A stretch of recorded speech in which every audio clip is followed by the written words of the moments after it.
Okay, let's get into it. Welcome to my stream.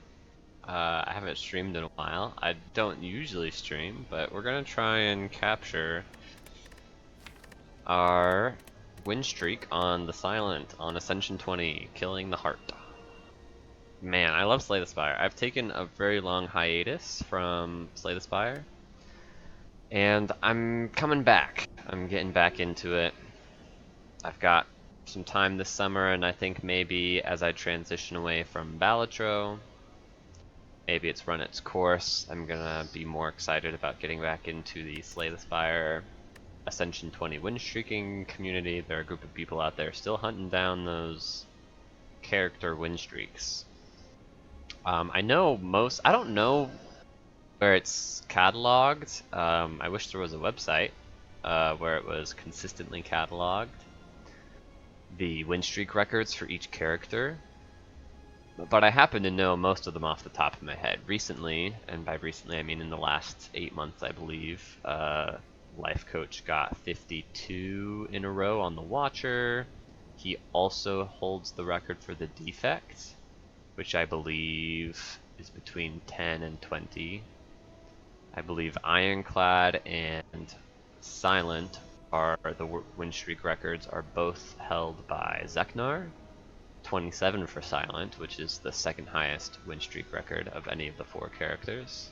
Second, of course, to the Watcher. And then Ironclad, which I think it has a record of 18 win streak by Zeknar. So, I think, like I said, I'm just kind of trying to recite those from memory. It's not cataloged anywhere. My personal record on the Silent is 11, which is insanely good.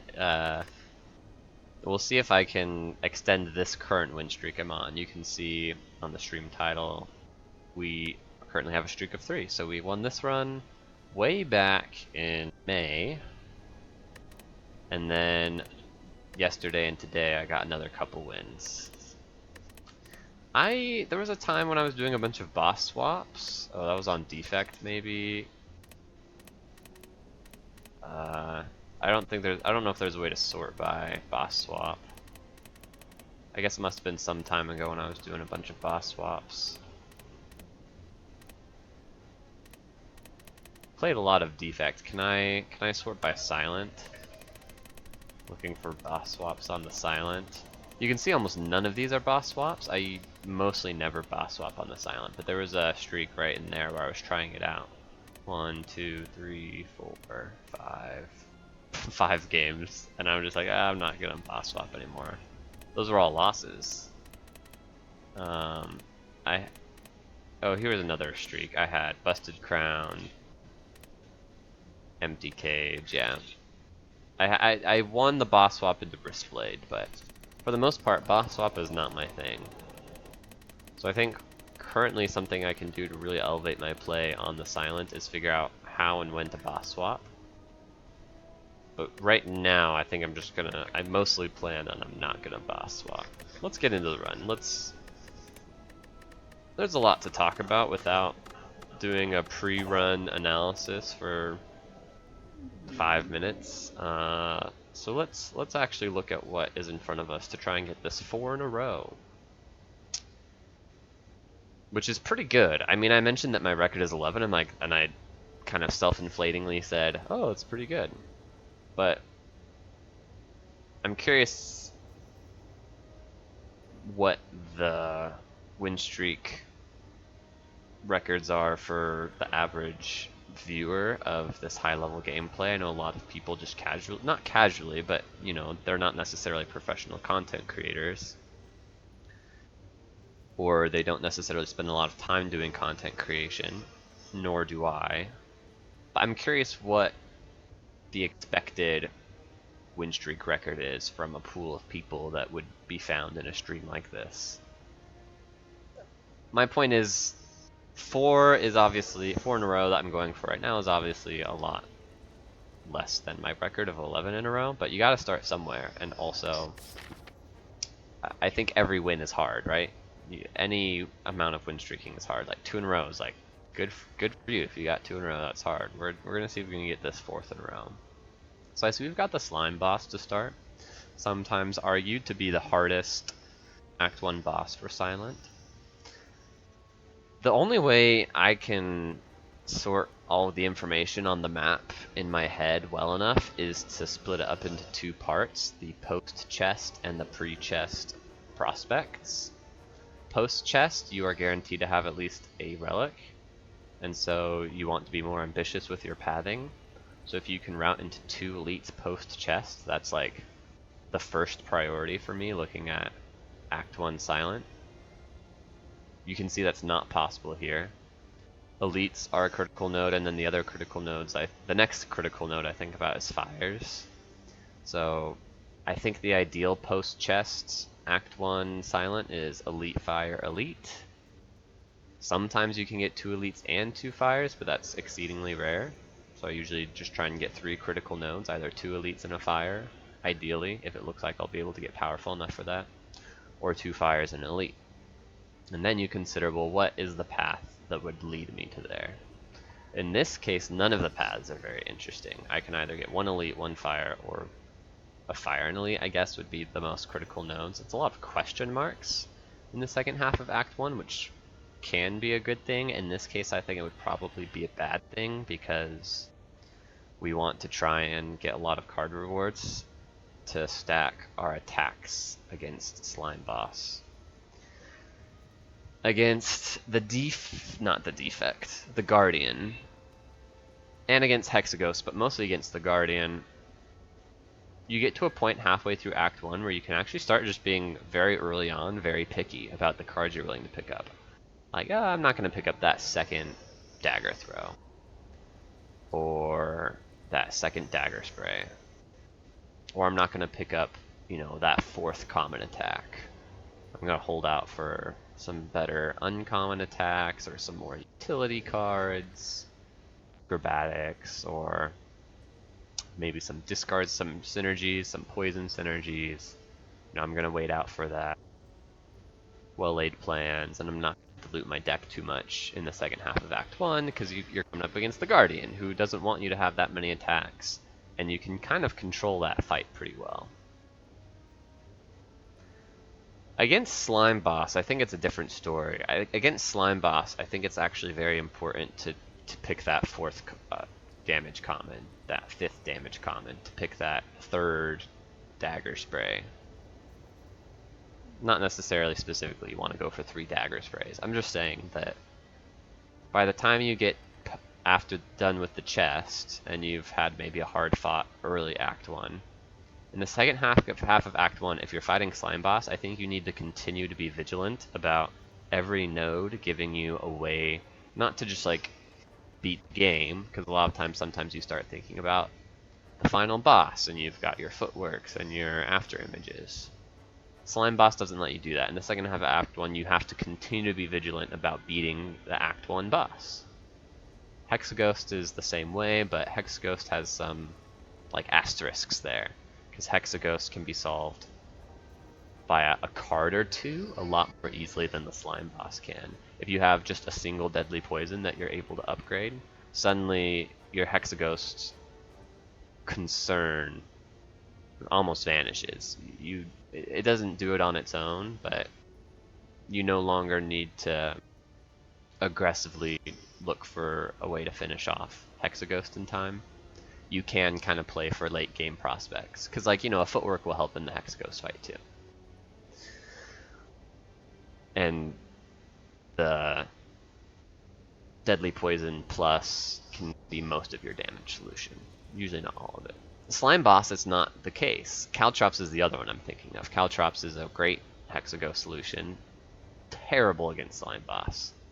Deadly Poison is a great Hexaghost solution, terrible against Slime Boss, because Slime Boss loses its poison stack when you split him. He doesn't attack very often.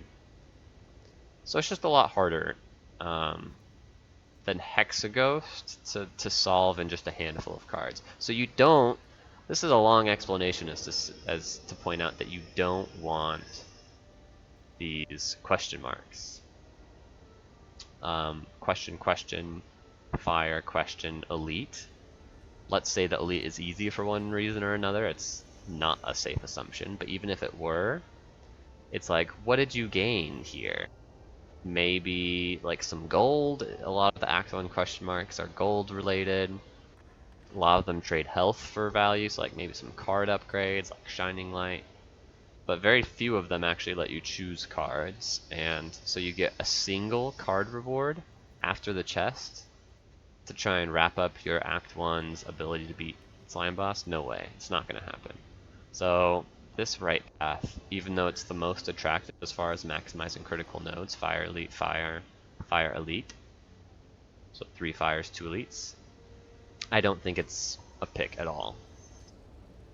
A year ago, I probably would have been really excited about this path because I was very tunnel visioned on maximizing critical nodes, fires, and elites. And I kind of had a soft spot in my heart for question marks. I still was at the place where question marks are pretty fun, and it's like, let's go for maximum question marks. I still think maximum question marks in Act 2 is sometimes appropriate, but in Act 1 it's almost, I still believe it's kind of more fun, but I just know too well by experience, by sad experience, that the question marks are pretty bad in Act 1. You want to look for a reason to take tons of fights is what you want to do. Maybe you slip in a question mark here and there because it's convenient for the rest of the path, but honestly something like fire, fight might be best. So with that in mind, we can also talk about shops. Well, we haven't even looked at our rewards here. Remove a card is terrible, pretty bad against Slime Boss, who shuffle statuses in, so the second shuffle is even worse than it normally would be because you're seeing even more slimes compared to starter cards. Not that starter cards are good, like this still makes your deck better, but Slime Boss makes it worse than it normally would be. Random Common Relic, one of the best. This is probably just going to be an auto pick here because 99 gold for 12 max HP is pretty embarrassingly bad. And I already told you that I'm not a big boss swap person on the Silent. Those 2 extra cards are just too good. So, because this choice is pretty clear to me, I'm not going to analyze what's going on in the left here until I pick my Common Relic, because I already decided the right path doesn't look viable. So let's get more information here. Okay, this is good. Very simple start, but it's good for sure. Our damage is just that much more powerful. So, where do we want to go? We can take a ton of card rewards into a floor 6 Burning Elite. I don't like that. A floor 6 regular elite I don't really like either, but that's forced unless I'm going to this right path, which I think is going to leave me dead to Slime Boss. And even then, it's a floor 7 elite. So we're trapped into an elite here. So how do we get strong for elites? I think it is 5 card rewards. Maybe 4 card rewards and a question mark, if we don't want to have to fight another hard pool fight, depending on what our potions are like. So this left path actually seems pretty nice, even though it's very scary. This is the whetstone helps a ton. This is actually huge. This is a type of map actually that is a streak killer. You talk about, you know, that 27 streak on that Zeknar had on the Silent. There's so many runs where it feels like the Spire has just handed you the win. And that's not why win streaking, like that kind of masks why win streaking is hard. It's not about the average difficulty of a run, it's about the outliers. And this is the type of run that I think could have been an outlier for difficulty. Sometimes that happens in Act 4, sometimes it happens in Act 1. Sometimes it happens in Act 2, where like the difficulty spike is, it just is different for different things. Sometimes you're never offered the scaling to beat the heart. I've lost a lot of Silent runs to the heart that, looking back on it, it's like, gee, I do not know where I could have squeezed out a better advantage to be able to beat Act 4. And I was able to coast through the rest of the game, but the heart just was not possible. Or it felt that way. You know, there aren't that many unwinnable seeds, but some of them sure feel like it. And then the other big outliers in as far as which portions of the game have those difficulty spikes that make the runs feel unwinnable is Act 1, because you get something like this where you're forced into a floor 6 or 7 elite. You're never shown enough damage in the first 5 floors, and then you die to a gremlin nom. Act 2 and Act 3, mostly Act 2, is I guess Act 2 is the next really scary one, where it's like, man, sometimes you struggle through Act 1, but you found your way, there were decisions to make and ways to optimize, and then you hit, you know, your boss relic is poor, you hit that avocado on floor 1 of Act 2, and you just die. Not to avocado, but slowly and steadily. There's no way to beat any of the Act 2 hallway. Snake plant comes and hits you over the head. The muggers take all your gold and life and get away. It's just, it can be brutal. But it's far enough away that you usually have a lot of time to make decisions to help there. This is not very far away. We do not have a lot of time to get strong enough to beat this guy. But this isn't any better. In fact, if anything, this is worse, because it's more question marks, more forced question marks. And then the only thing is, if this goes really poorly and you're bleeding out and you never found a lot of powerful cards, it's not a death sentence. That would be a death sentence over here because you're forced into 2 more elites. Oh man.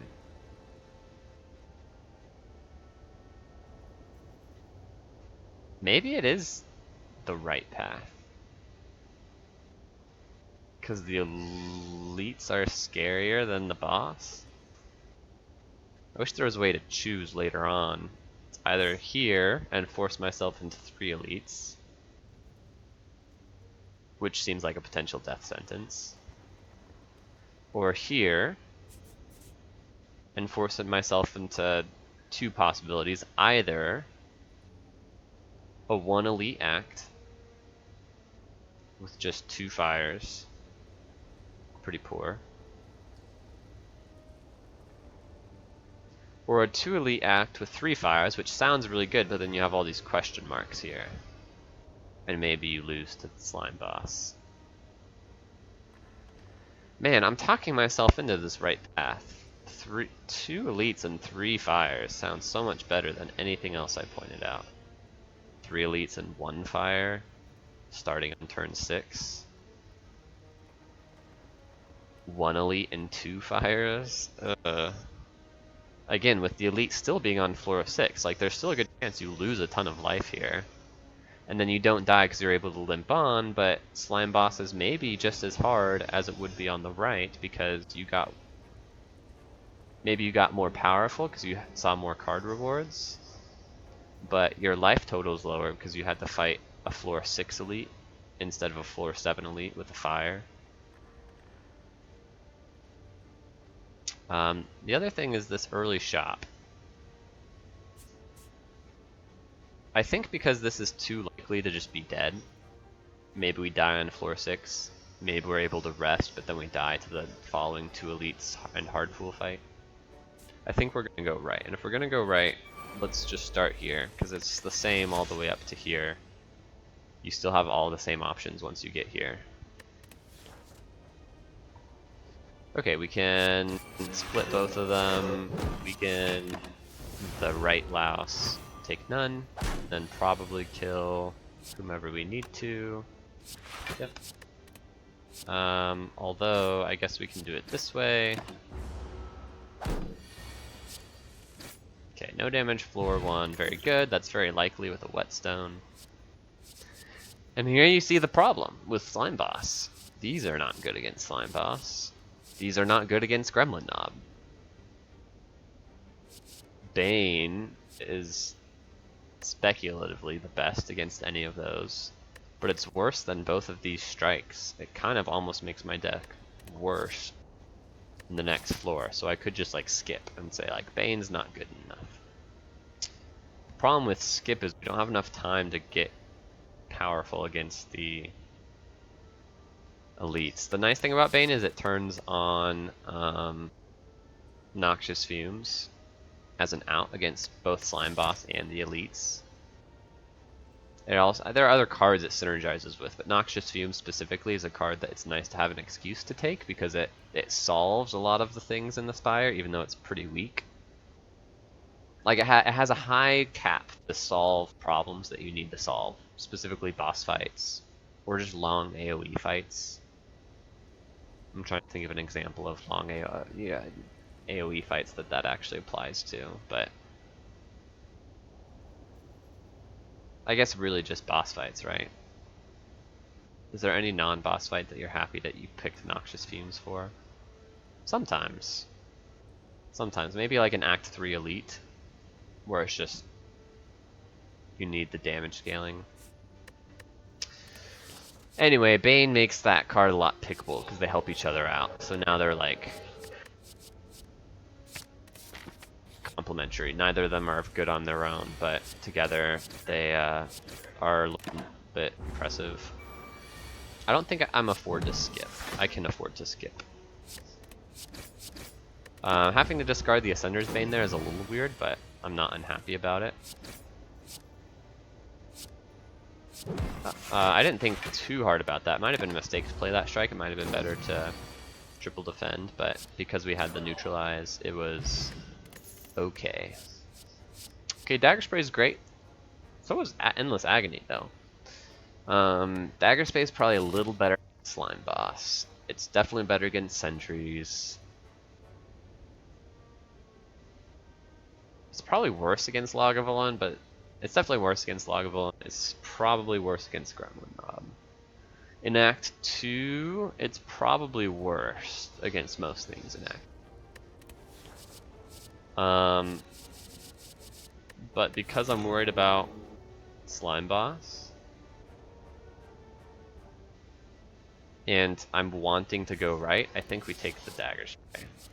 They're similar enough that I'm going to take the one that's way better against Slime Boss. This one's way better against Slime Boss. Slime Boss turns into an AoE fight and suddenly Dagger Spray can save you.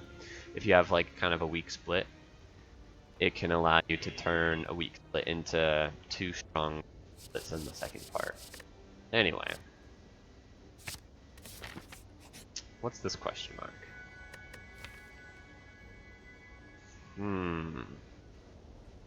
I guess this question mark is better than normal because Whetstone has already upgraded basic cards, so we're more likely to upgrade any of these 4, which all 4 of these are great upgrades. I would be really happy to upgrade any of these.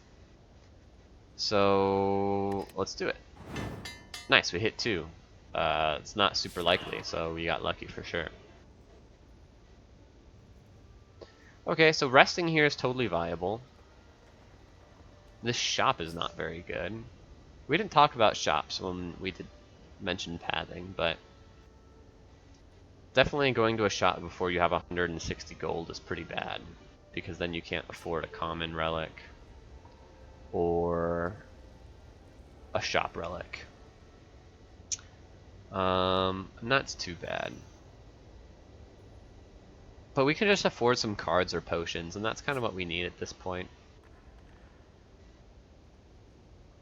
And being able to rest before the elite or upgrade before the elite is much better than the alternative, which would be taking the elite here and getting overall way fewer nodes. Yeah. Anyway, no tough bandages this run. Definitely, we're sad about that. Poison Stab, on the other hand, pretty happy about that.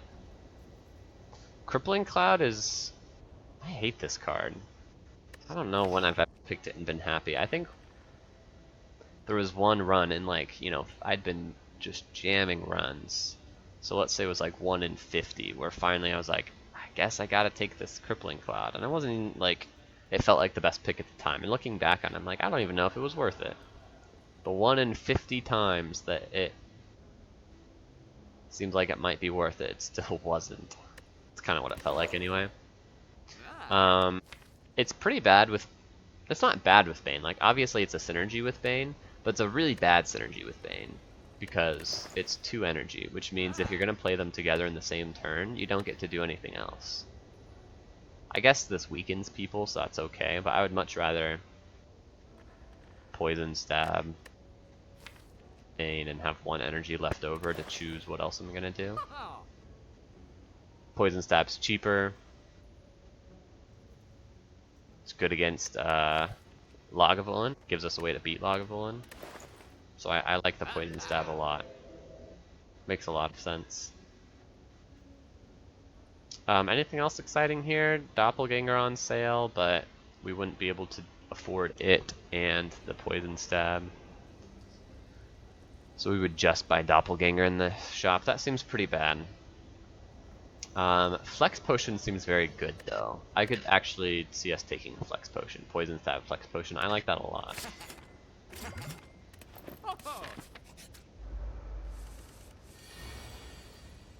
Okay. Good hand. A little awkward. I think I'm gonna do it like this, where I don't develop the extra damage on him in order to save the 2 life. Because I feel like we're way ahead in this fight. Yeah, we are. Great. Took no damage. Okay. Good in Act 2. Technically it helps in the sentries, since we picked up this Poison Stab. Actually kind of matters a lot to be able to strip those artifacts. It's okay in Lagavulin, probably bad. It's bad in Slime Boss most of the time. Like Infinite Blades would be much better against Slime Boss. But Infinite Blades is much worse against almost everything else. Which is so bad in hallway fights. So bad in hallway fights. So we could skip here. We picked up a Flex Potion. Basically to give ourselves the flexibility, no pun intended, but to give ourselves the flexibility of skipping cards that might otherwise feel necessary to beat certain elites. Not that this helps against elites. This helps against sentries, but that's it. Doesn't help against... yeah, this is a full skip. And that's okay, because we bought a Poison Stab, we bought a Flex Potion. We took a Bane and it's been upgraded. Both our strikes were upgraded. We're feeling pretty good. If we need to rest, we'll do it afterwards, but 39 is a good amount of hit points. It's enough to survive almost always 2 hits from Lagavulin. I mean, definitely always. If you consider potions. And 2 hits from Gremlin Knob. So, we're gonna Smith, because the better dagger spray is actually a pretty big deal.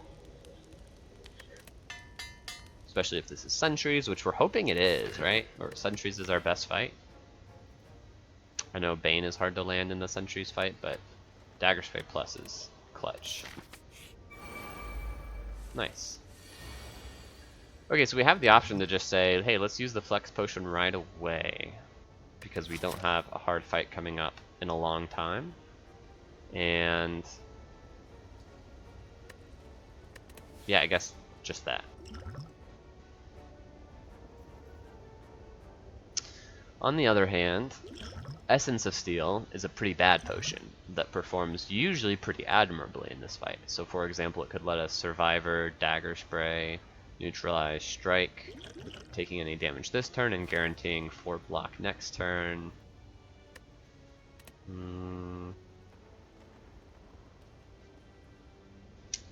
12 and... so 12 would bring this down to 27, then 24. So that means... no, 23. So then this is 9, which is 14. And Bane's actually quite a bit overkill. So if we're going to Poison Stab and Bane on whomever we neutralize, we should do it on the highest health. sentry, which would be this left one. I know the middle one has higher health, but we want to have the out of killing a sentry next turn with that sequence. But it's not that likely we hit Poison Stab and Bane next turn, so if we're making sure we kill an outside sentry, maybe it's still better to go for the 39. How many outs does that open up for us? So we said we could bring it down to 23. So 9, 9, and 6 is 24, right? Which means that would be a kill on this one, but not on this one. Okay, what does Flex Potion do? Flex Potion says we instead get to do 22 plus 9 is 31 plus 11, so we could just kill the middle sentry right now. And then this guy's at 17, so he would die to 2 upgraded strikes. Or a Bane and a strike. A Bane and an upgrade strike. Seems extremely powerful. So we're gonna do it. 11 plus 9 is clean here. We actually get to play this one as well, right? Okay, so we can put him down to 6. That makes a ton of sense since we have 2 cards that deal 6 in the deck.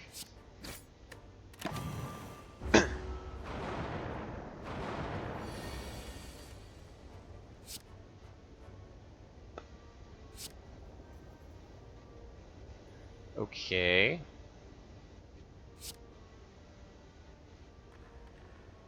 It's totally fine though, we have lethal next turn.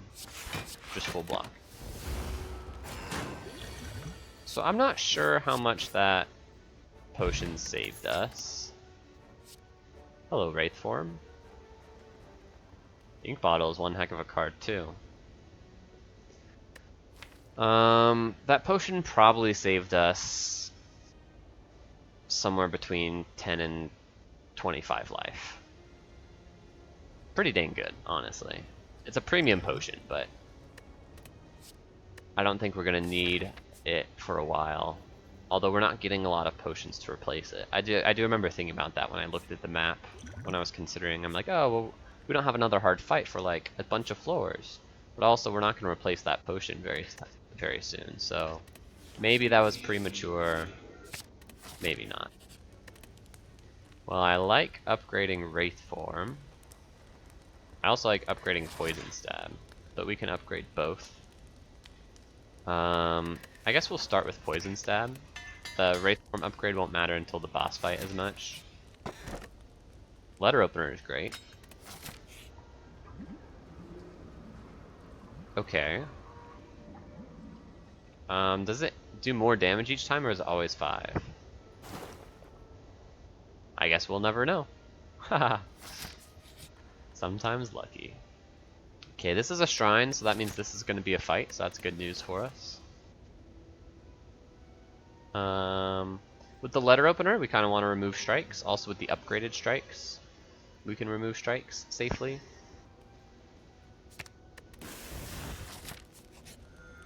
Heal up for free with the Eternal Feather. We get to upgrade the Wraith Form now. This has been a very good Act 1. Okay, and now we run into a little bit of sadness. Defend, Survivor though, does 5 to everything. And we take 2. And then Dagger Spray is gonna clean up. It's only gonna deal 4 to everything because of weak. Well, 8 to everything, I guess. Definitely annoying, but not worth it for the Essence of Steel, I don't think. We take 2 here. Okay. We're gonna be able to kill the wizard, yeah. So we can do 3 and 7. It doesn't matter. We're gonna have to overkill this fat gremlin by a lot no matter what, but it doesn't matter because we always get 12 on the gremlin wizard here. Oh, and we get to set ink bottle up perfectly. Didn't even think about it. Second poison stab. Okay, so we're fighting this elite for sure. So yeah, I guess I'm worried against Gremlin Mob that I'm gonna draw the Bane too early and the poison stab too late. So in that case, I would want a second poison stab. On the other hand, no, I think that's just helpful in Act 2 also. I was gonna say, like, long-term prospects, I don't want to keep diluting my deck, but the whole Gremlin Knob situation, you're dealing with the whole game, or not the whole game, but in all of Act 2 as well, where you just have a certain amount of damage that you need to do in a certain number of turns. And with this Bane Plus, it's kind of unacceptable to have as high of a miss chance on it as we do. So the Poison Stab helps a lot. Now Bane is almost always operative. Well, almost. Dang it, I was hoping the ink bottle would bail me out, but it didn't. But that's not preventable. It was still 100% the correct choice to take the extra poison stab. Our chances of getting that damage on the Gremlin Knob earlier rather than later go up dramatically. But this is fine. I think we can Wraith form and then just... We've got 4 turns to kill him. I guess 3 turns now, since we spent the first turn playing Wraith form, and then we just take 3 damage.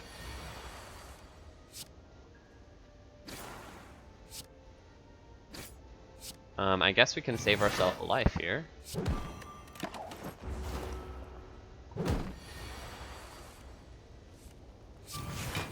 Although we don't set ink bottle up very well, it's okay. Unceasing Top. Pretty much a do-nothing relic, but not too upset about it. So Bane is 14, Blade Dance is 12. So Bane is mostly better, but that's only if you can land the poison. By the way, why is my chat not loading? It says I have 1 viewers, but it's not showing me the chat.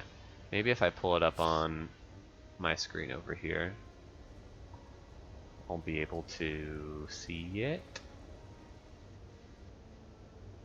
Let's go. I don't want... Yeah, let's just go to channel. Oh, I don't want to hear myself. Okay, I can see the chat here better than I can see it over here. Chat settings. Ooh, how fancy. Okay, let's talk about this decision. Do we need more damage?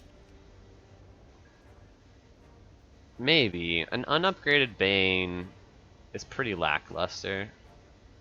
Although we could just upgrade it.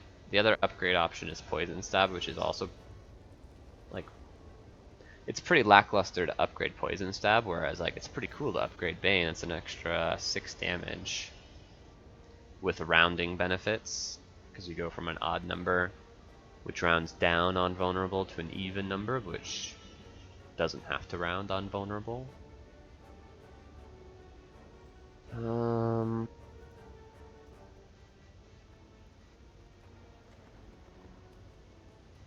So take the Bane and upgrade it, or skip and upgrade Poison Stab, or take the Blade Dance, which helps with Letter Opener, actually. I said that Blade Dance is less damage than Bane when Bane triggers, but with Letter Opener that might not be true.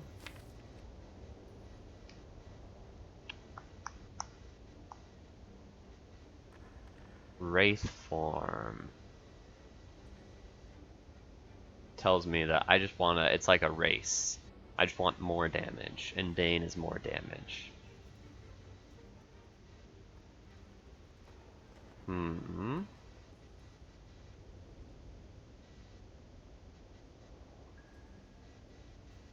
Bane's gonna kind of suck in Slime Boss when it splits, and then it's like, oh no, I don't have my poisons set up anymore. And having more poisons than you have Banes is pretty nice. If I take the Bane, I'm gonna be back in this situation where it's a high percentage of the time, well, less than 50% of the time, but let's say about 50% of the time you're drawing your Bane before you're drawing poison. Well, that's not true. That's not true because, like, one poison activates both Banes. But still, the point stands that, like, increasing your chance of drawing Bane on turn 1 before you draw poison on any turn is not a good situation to be in. Having a Bane for after Slime Boss split does not feel like a good situation to be in either. Decreasing the frequency that we draw Dagger Spray against Slime Boss on a crucial post-split turn is not a situation we want to be in. Decreasing the chance that we draw a Wraith form in Act 2 on a turn where, like on turn 1 against Avka, frankly, is not a situation we want to be in. So I think for all of these reasons I'm going to skip and upgrade that Poison Stab. Poison Stab's a decent upgrade. I said it's a little lackluster, but it's decent. Okay, got poison on turn 1. Can't be upset about that. Spray. Poison on turn 2. No Bane yet. But we get both of them, or just one, just the one. I only have the one Bane in my deck.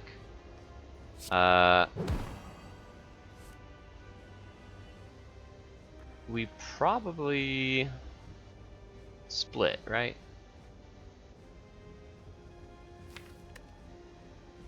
Yeah, let's just split. 28's so much to take.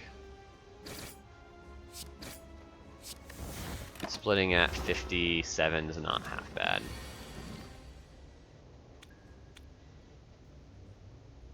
Okay.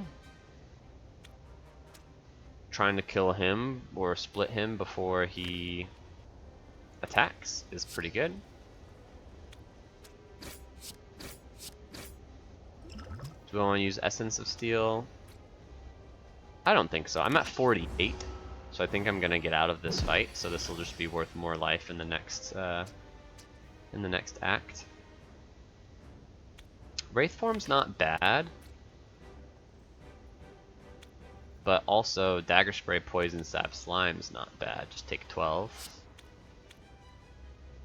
Put myself up to draw with Ink Bottle next turn. Split this guy at 12. Which means if I draw my, well, it means Poison Stab kills. Or triple defend. As soon as I draw Dagger Spray, they're dead. So I don't actually need to Poison Stab. Certainly I'm going to play one defend, so let's see what I draw. Okay, so I've got a 1 in 3 chance of just getting Dagger Spray next turn to kill these guys. But I'm also putting them in range of upgraded strike if I just double defend because of the letter opener. Yeah. Letter opener is actually way better here than taking the kill. I don't care about being frail that much. A little unfortunate. Wait, are we dead?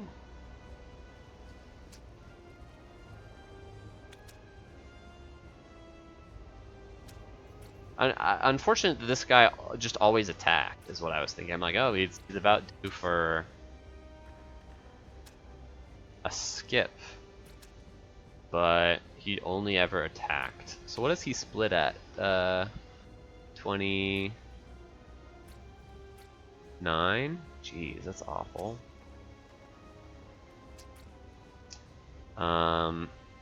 So I can split him and then block for 6 and live at 1. What would I split him at? 15, 25, which means if I live at 1, I'm dead. Well, yeah, I don't want to live at 1 because of Wraith form, so I would probably just have to use the Essence of Steel, which is too bad. Okay, alternatively, strike, survivor. He's coming in for 28. I die, so I have to do it this way. That's too bad.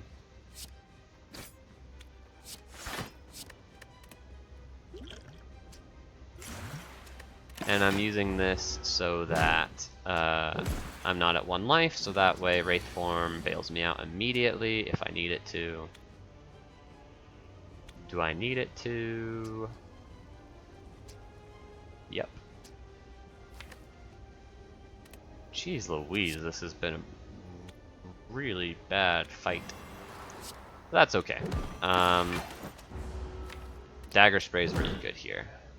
Finally clear off these spike slimes. Don't take any damage here. I'm still intangible. Kill. Hit. Sad to miss dagger spray, but this dies to basically anything, so we're fine. So much fine that we want to maximize. No, I have so many slimes in the deck. If I try and maximize Ink Bottle here by playing Survivor, I could just draw 5 slimes or 4 slimes and a defend and take more. So we're not gonna open ourselves up to that possibility. Adrenaline After Image. Man, these are premium cards. I think it's got to be Adrenaline. After Image is good in Act 4, of course. It's good against boss fights. For Act 2, it's so bad, right? We're never playing more than like 3 cards in a turn. Maybe 5 cards in a turn. After we played After Image, maybe we get an extra energy. And we played After Image on the previous turn, so now we have 4 energy and a 0 cost neutralize. So then, like at best, it's 5 block on a future turn from playing it. That is awful. Take the Adrenaline. Something that's not awful is Runic Pyramid. That's gotta be the pick here. Runic Pyramid is phenomenal.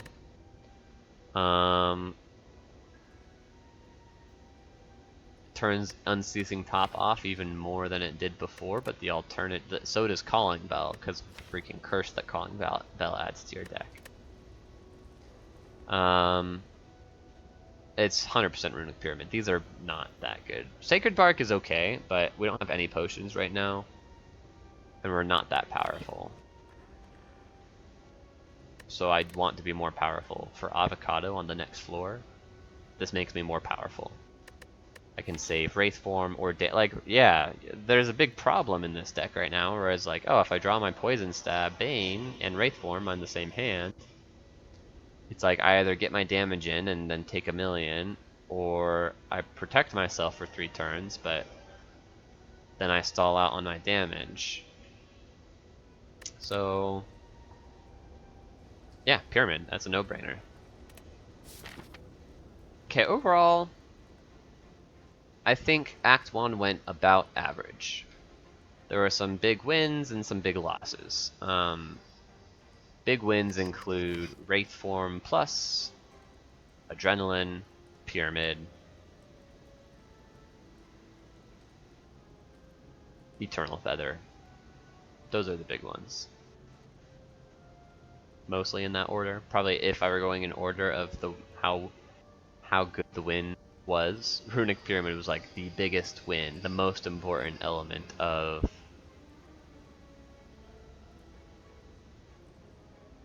Act 1. Followed by Wraith Form, then Adrenaline, and then a pretty big gap before Eternal Feather is like, oh yeah, that's pretty good too. Also lots of upgraded cards, so that's kind of a big win too.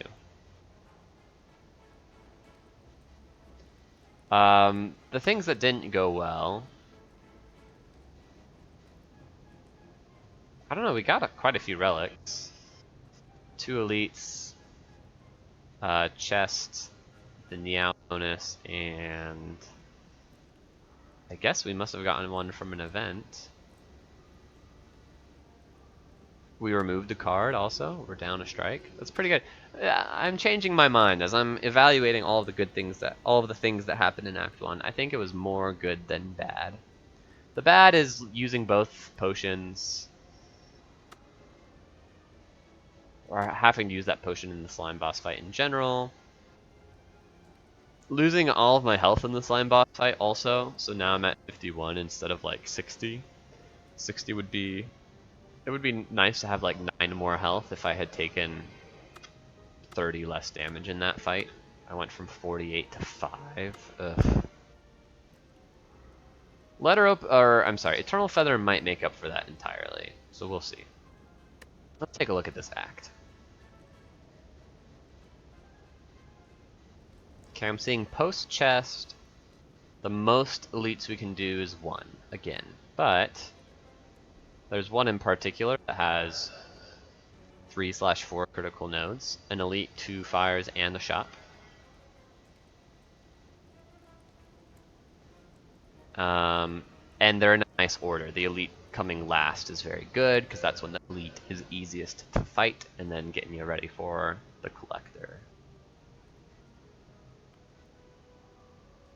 Before, we have a lot of options. We can either do fire elite, elite, elite, elite fire, fire, fire. But we can only ever hit 2 critical nodes. Then we can throw a shop in there if we want, but if I'm going fire, shop, fire, elite, I probably don't want to hit this shop. Extra fires is pretty good because of the Eternal Feather. Although you don't want to saturate your healing too much. And we also don't have that many good upgrades. So it's probably Elite Fire or Elite Elite. Could still be Fire Elite. So what I'm seeing is that if we go to this fight, we have the most optionality. It does lock us out of this Fire Elite, but I'm not that into it. We're going to be much more powerful in Act 3 because we can have a chance to get an energy relic. That's the big one. Runic Pyramid is very powerful, but it gets more powerful the farther after you pick it up you are, because you have more chance to pick up energy generating cards, energy relics. So knowing that we need to fight Burning Elite eventually, if we just, from that information alone, if we had to choose between Act 2 and Act 3, we would choose Act 3, because we'll be more powerful relative to what we're up against in Act 3 than we are right now, because the Runic Pyramid is still very new, so we haven't had time to make our deck work with it. It's still very good. Super happy. It's going to help so much, even on 4-1. Anyway. So I'm not sad to go to this fight first thing, but miss out on this Burning Elite opportunity. And we can even start here and still have that chance. The question is, we want more question marks? I think we do. So go like this. Okay. I don't think there's any reason to wait on the adrenaline, so we'll go. Dagger spray. Neutralize.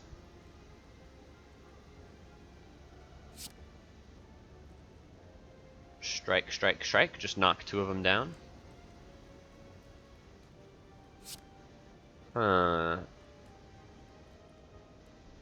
We'd have to knock down the one that's already weak. So then the other one we knock down would really need to be the one that is dealing damage, which means we don't get to knock down the one that's buffing, which could be pretty bad. Well, we don't have to knock down 2, we just knock down one of them.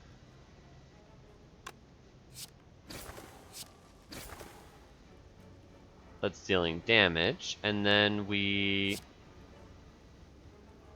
attack it. Attack the one that's buffing.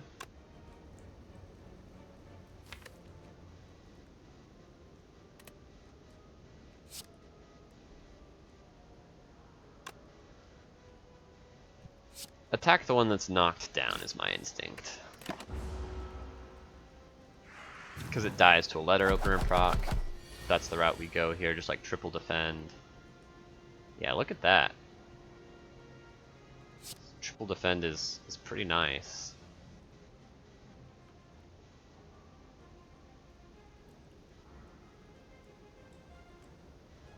Alternatively, Poison Stab, Bane, Poison Stab, but we take 3 in that world. This doesn't take any. And I think we might be able to get out without taking any. This guy might buff now, and yeah, so now we can knock this guy out of the air for free.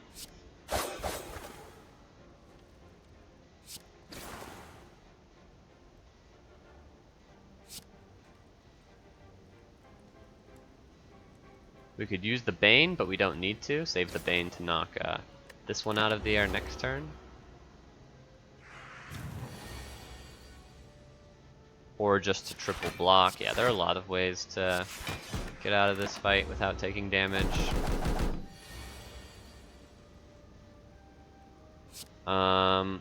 We want to maximize Ink Bottle, so we're just gonna triple block.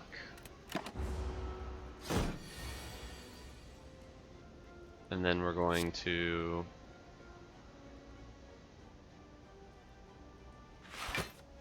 double block, neutralize. Okay, Ink Bottle at 5, whatever. Flex Potion's back. Well-Laid Plans is no longer necessary.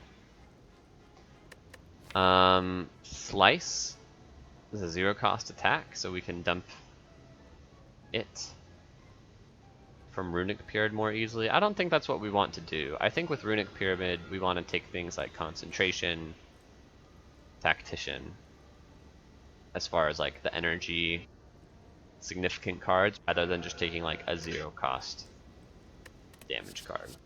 Doesn't help that much. So we skip. Go to the question mark. Would we want more question marks? Yeah, Act 2 question marks tend to be good, right? Like this.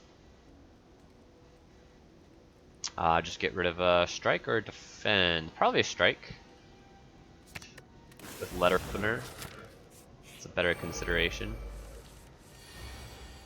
Okay, so we can probably get letter opener value here. Adrenaline and then just 2 more skills. Nice, and then we can Poison Stab Bane. Do we want to attack the front one or the back one? I never know how to evaluate this decision correctly against this fight in particular. We could do some math. This is 12, but then 15. So this would be 35, so we would need 9 more damage on him. 35 or 14 more damage on him, which is a little bit too much for Dagger Spray to finish off. So I think we hit this one. Because now Dagger Spray kills it.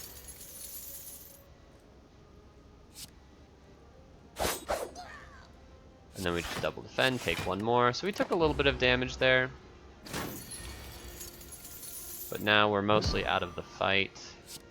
Yeah, we're actually out of the fight and we get our money back. Use Ink Bottle.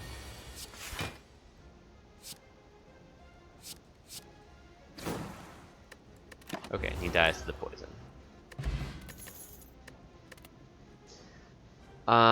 Outmaneuver is an energy card I was thinking about. Caltrops. Who's our boss? I don't know what boss Caltrops would even be good against. Act 2 boss, anyway. Even Act 3 boss, right? It's bad against, it's pretty bad against Onudeka, and it's very bad against the bird. It's okay against Time Eater. Of course, it's good against the heart, but that's a long ways away. Right now, it seems like Caltrops is bad against everything we're up against. Act 2 elites, Act 2 hallways, the collector. Outmaneuver, on the other hand, kind of goes well with the adrenaline.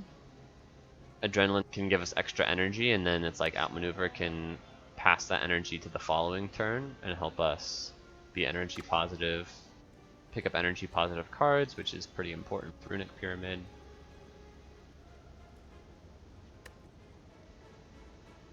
It can help make a convenient letter opener proc on a turn where we don't have an incentive to play block cards. That's actually a really cool argument where I hadn't thought about that before, but It's nice to take skills that are good when you don't need to block, so that way if there's a turn where dealing 5 damage to everything is convenient because of enemy health thresholds with letter opener, you have a way to do it without wasting your defense. Okay, I'm convinced. Like right here. Although, let's start with the neutralize. We draw. It could be that we don't want to play Adrenaline just yet, because what's the last skill we're gonna play? If we do like Adrenaline outmaneuver, then we just like burn and defend. Maybe that's okay. Yeah, maybe that's okay. Having 2 extra energy is actually really good next turn. So let's just do that.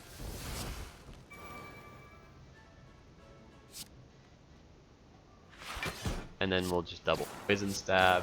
The dagger spray doesn't get any worse next turn versus this turn.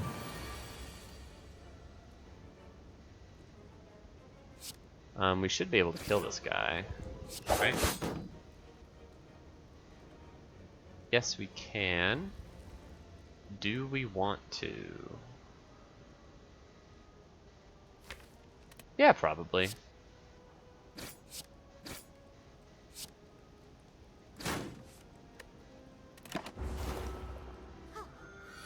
So she's attacking, that's fine. We'll just block. Block. Poison. She's gonna buff herself now. That's fine. Now, yeah, we're setting up a kill. She's totally dead.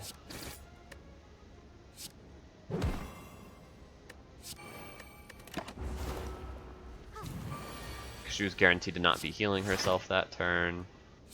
Okay. Ink bottle setup. Did we take no damage there? I think we took no damage there. Very good. Another outmaneuver. They're kind of good to chain into each other. Yeah, I can see it. Wow, what a weird series of events. So, what's the plan elite-wise? This flex potion makes me feel way more powerful against any of them. Any of them, yeah. I feel really good against all the elites. And I can use this ancient potion in the hallway fight to stop Frail from baseball or avocado, or Hex from Chosen. I think the scariest fight would be triple cultist. Please don't be triple cultist, but all the other ones I feel pretty good about.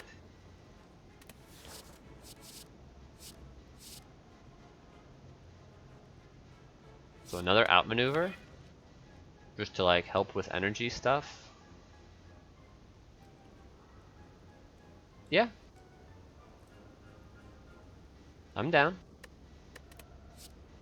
Definitely don't want acrobatics, definitely don't want blade dance, right? It could be skip, but I don't know, I like the 2 outmaneuvers. Okay, now here's the question. Do we actually want to fight 2 elites? Or just 1?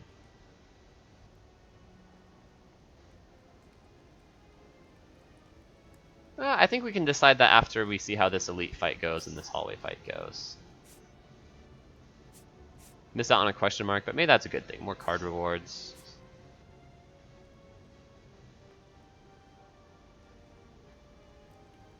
That was a hard pool fight, because this was a shrine, which forced this to be a fight. So we still have all the Act 2 events still in play.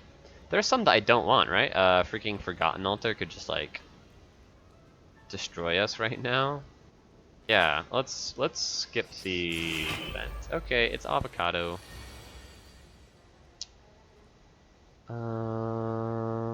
I feel the need to start with at least 1 defend.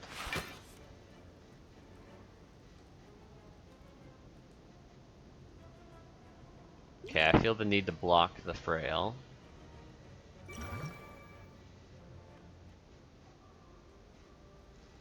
I feel the need to play an outmaneuver.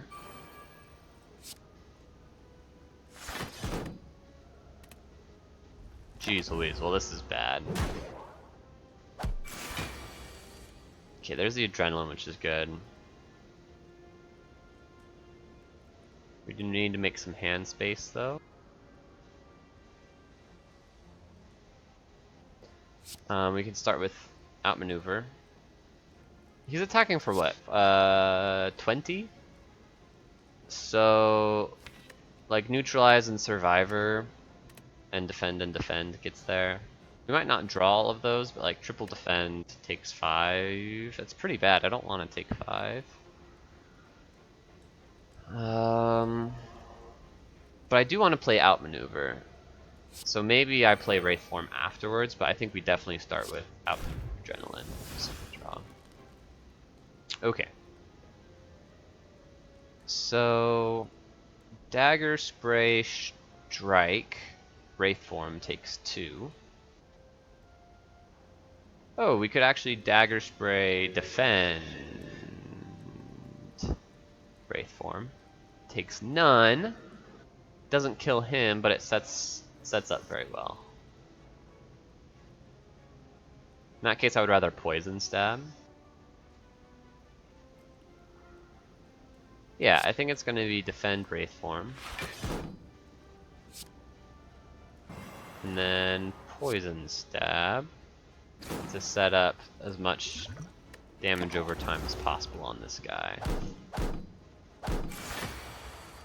Okay, so now we want to do poison stab again.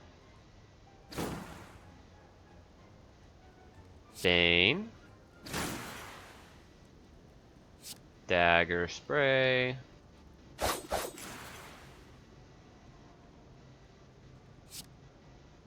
Neutralize here.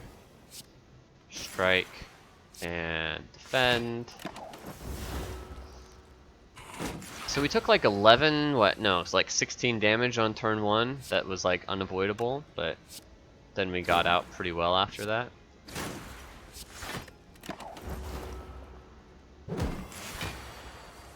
Hard fight. Can we set Ink Bottle up perfectly?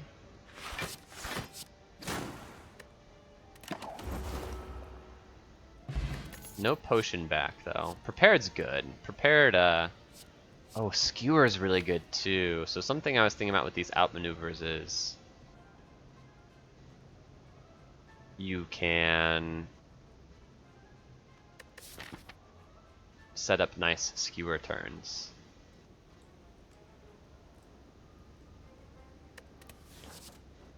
It's a good upgrade. Prepared's not as good until we see the Tactician. But man, makes Tactician way better, because right now Tactician's like, meh, I have to wait until the Survivor. It's kind of a brick until then. And we're actually kind of okay on damage. Like, Skewer is a good damage solution, but we've got 2 poison stabs, a Bane, and they're all upgraded. We're not done on damage though. But we have a lot of cards that we can pick that help out, like Deadly Poison, a Noxious Fumes, a Bouncing Flask, a Catalyst, kind of.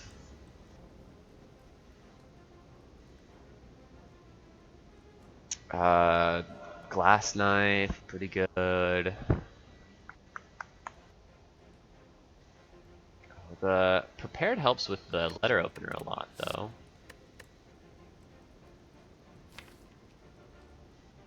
It's kind of damage.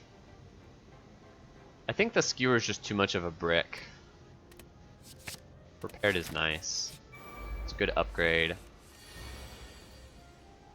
Okay, this is a triple defend.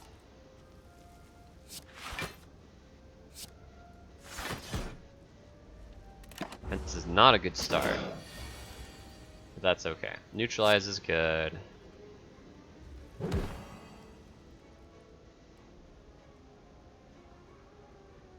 And now probably Wraith Form, right? Or is it Survivor? Survivor we take 7. Wraith Form we take a lot less than 7. I think we're good enough to just take the minimum damage here and then trust that Flex Potion will allow us to kill him in time.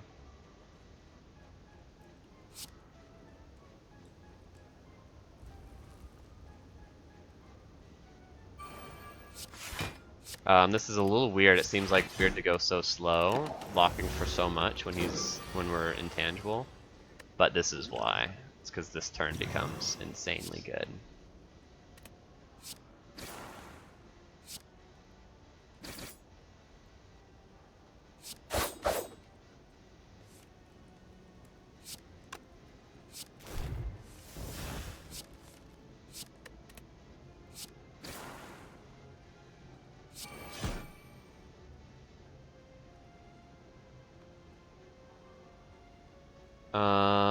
Oh, the Wraith form. I'm like, why are we blocking for so little?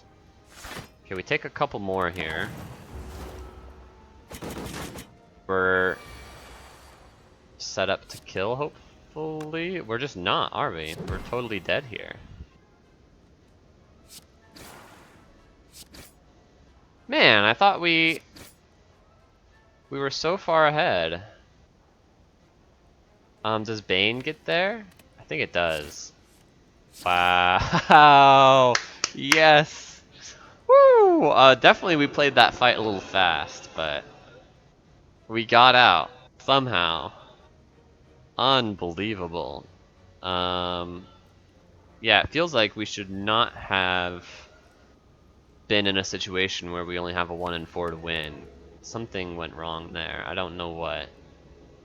I think it was, I mean, I know exactly what, right? There was that questionable turn, the turn following our Wraith form, where we just, like, spent 3 energy on skills, and it was like, what? And I thought the extra energy from the outmaneuver would make up for the missed damage.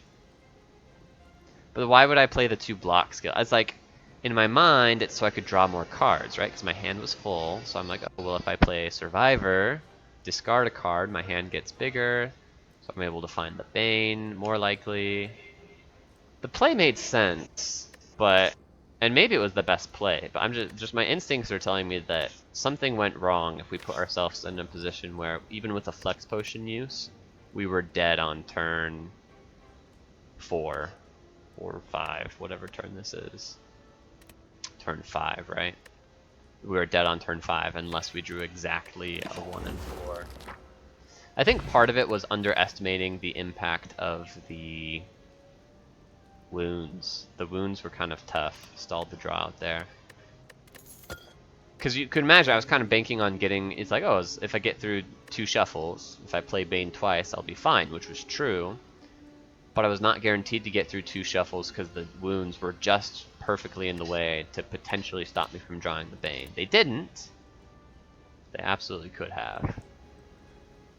Masterful Stab plus. Seems kind of bad. With the Wraith form, what happens a lot of the time is that I intentionally take small amounts of damage in order to just set up for future turns, and I'm intangible, so I just like take a few, boom, 1 damage, 1 damage, 1 damage.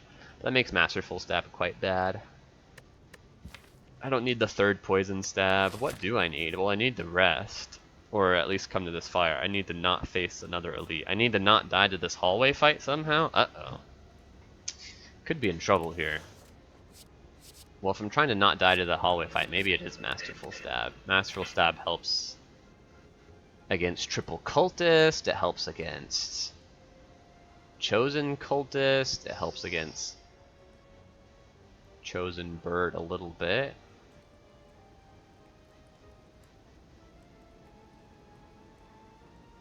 $16 damage is a lot. I'm gonna take it just because I'm afraid of this hallway fight. Helps against Snake Plant. Uh-oh.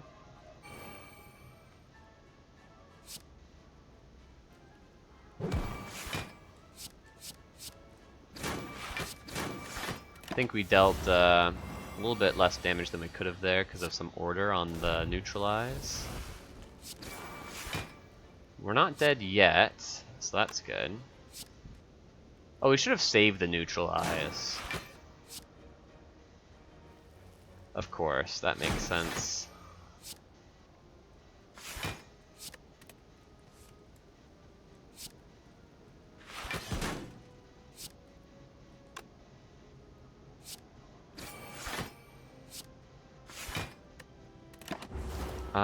We might be dead now. No, we've got Wraith form, so we're fine.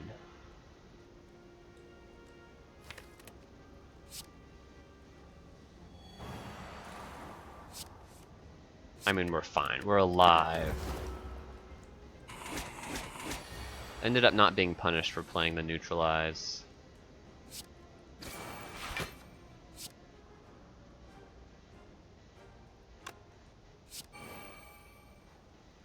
Okay, Bane is gonna kill next turn. So we maximize Ink Bottle. Okay. Get a potion back, finally. Another prepared.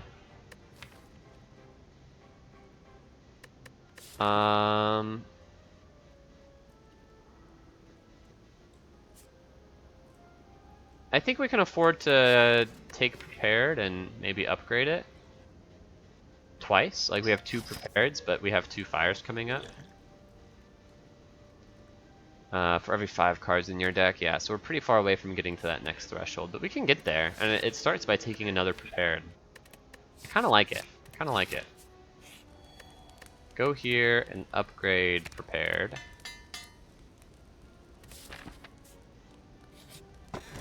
Take a bronze scales. Okay, this Mystic Centurion again, that's very lucky for us because this is an easy fight. Drop a defend because it's weak. Play an outmaneuver because it's strong.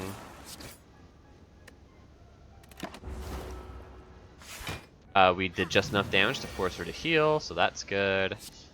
Neutralize. We want to play outmaneuver, prepared.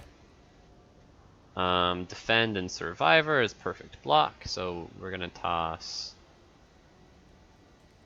the Wraith Form Strike. Yeah.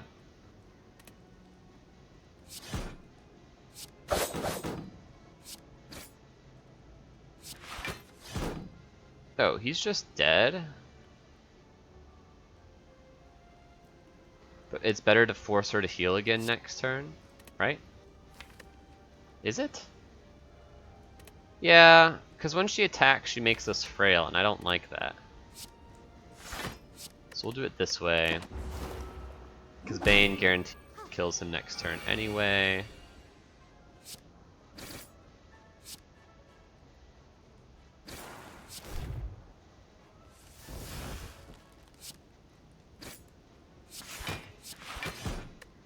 Let's just toss another defend. So she's not healing here because she can't heal 3 times in a row, but she's choosing to buff instead of attack, which was foolish of her. Now she's guaranteed to heal, so we can get some card plays in for Ink Bottle. Oops. Except Letter Opener says we kill right now. That's fine. Skewer is back.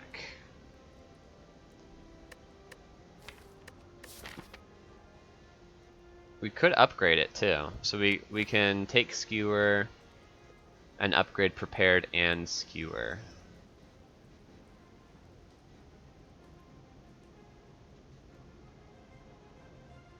That gives a lot of help against the boss fight. Kind of. It gives us some help against the boss fight. It's cool with Ink Bottle. You can play it for 0 to cycle Ink Bottle a little bit.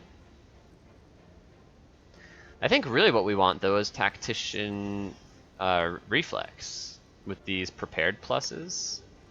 And if we can keep our deck small while we wait around to find those, then we get in a position where our deck cycles much easier. I don't know, we don't have acrobatics, just the 2 prepareds. Reflex would go a long way.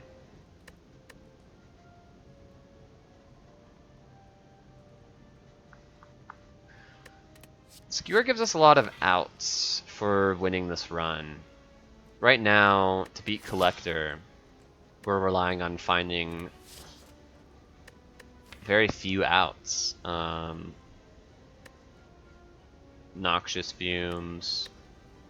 Catalyst wouldn't be enough on its own. It would have to be like, and I think like Deadly Poison wouldn't be enough on its own. It'd have to be like Burst Catalyst, Nightmare Catalyst. Those are both rares. Deadly Poison Catalyst probably would be an out. Some powers are good because of Bird Faced. Earn.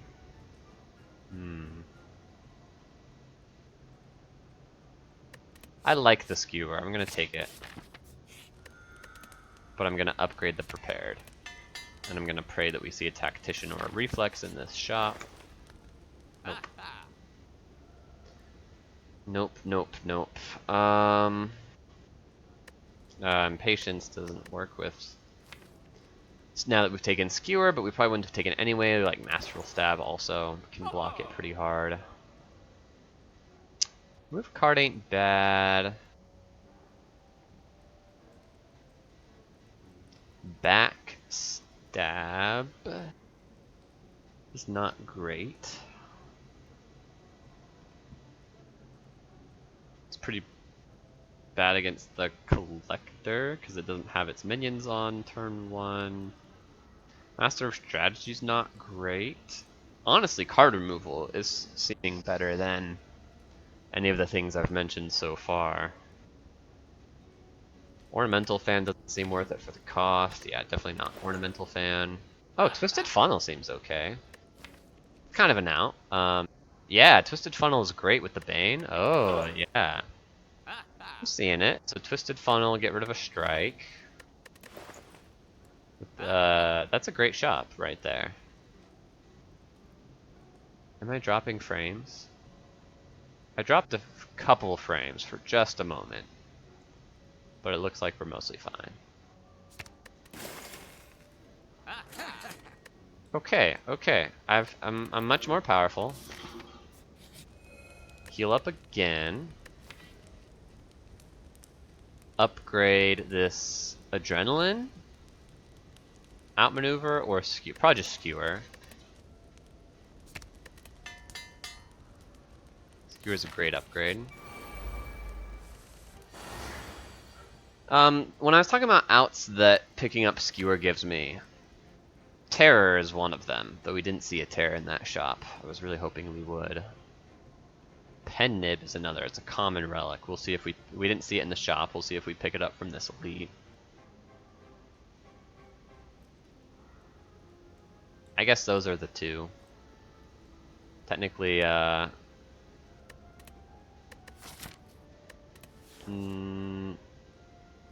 like Chemex. Okay, well, I want to try and kill everything here. We could use the Swift Potion if we need to. Probably don't need to. If we deal 5 to everything, it's not that good, huh?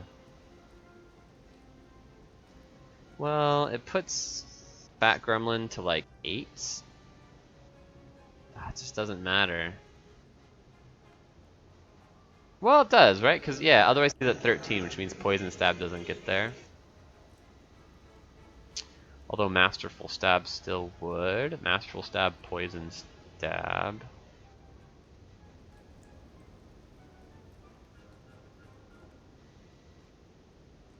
Defend.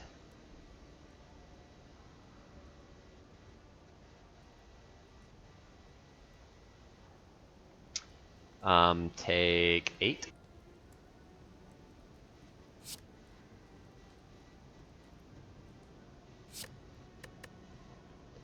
Yeah, I like it.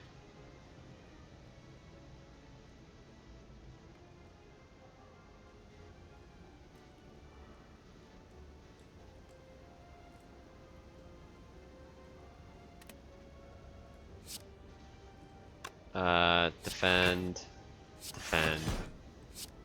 Yeah. Take 8.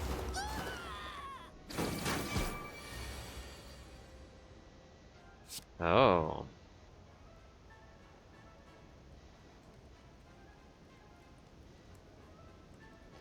How much damage is this? How much? So we can get next turn 5, 7. 8. That's 80 damage next turn with the skewer. You see what I mean though? If we had a terror, suddenly it's 120 damage next turn. At any rate, still seems very good.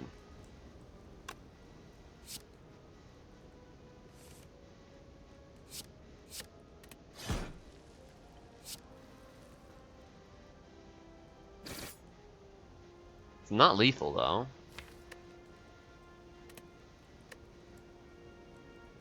We'll see what we draw.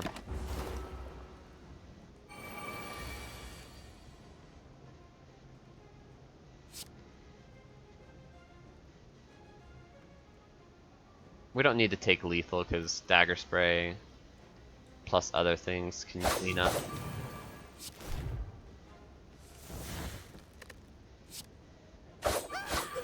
Yep. Do we want to play the outmaneuver or just deal more damage? Probably just deal more damage. We don't need the outmaneuver. Because now it's dead to strike, strike. However, we will not play strike, strike because we want to set ink bottle up.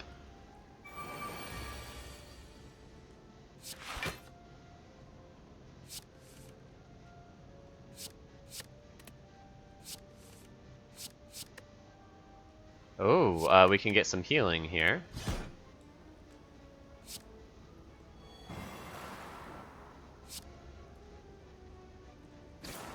Nice.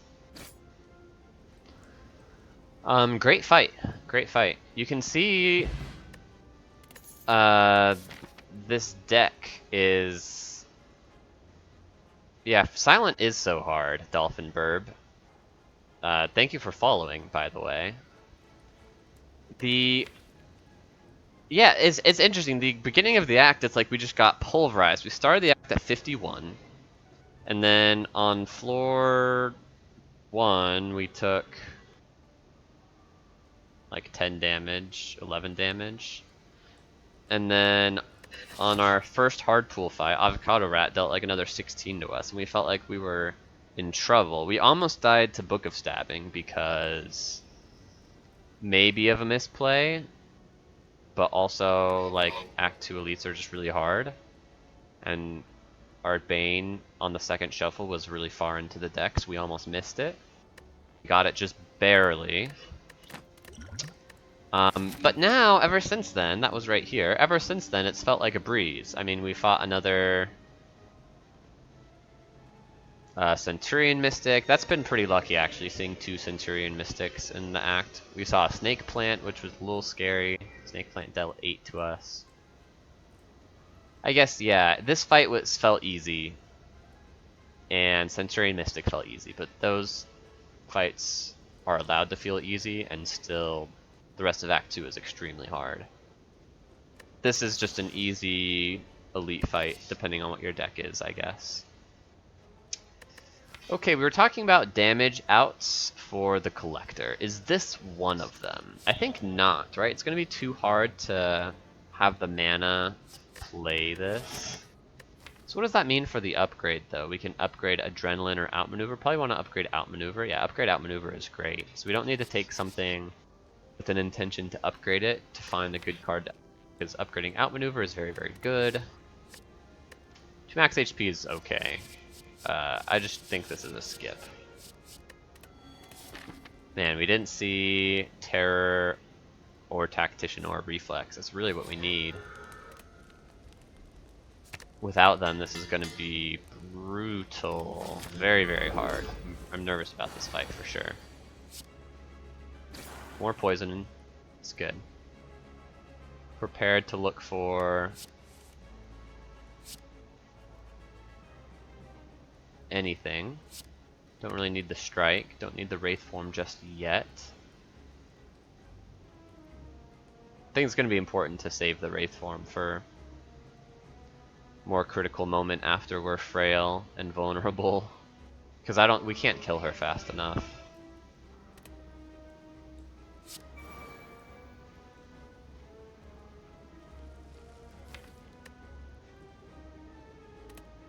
Draw potion? Yeah. Yeah, look for another prepared, I was thinking. And another poison stab. Let's keep one defend around. We do need to block a little bit. She's not attacking. Okay. Outmaneuver plus is great. Dagger spray is great. Adrenaline is good, but I might just prefer defend, defend, defend. Yeah, maybe defend, defend. Oh, I like this. Essence of Steel, perfect block to squeeze the Bane in. And then we end turn. We draw 5, ink bottles on 9. We've got 6 energy next turn. We save the weak for next turn. Does she block herself? No, right? I don't think she does. No, she does. She doesn't block the minions. That's fine too. Gives us a chance to kill these minions. Okay, we want to weaken her for sure. With that, we draw outmaneuver, which we want to play for sure. We want to play like every outmaneuver we can. Then we draw.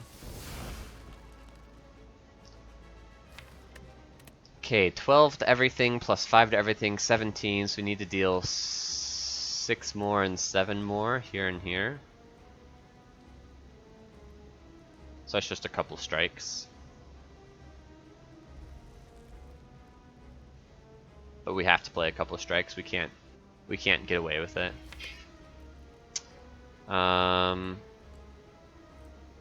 Right?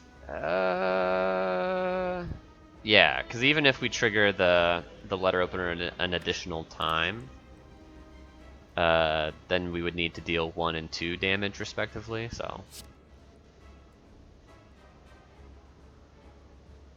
play a strike and probably a masterful stab. I think most of my spare mana is going to block, so well, we can now prepare and see what we draw. I get a couple of these defends.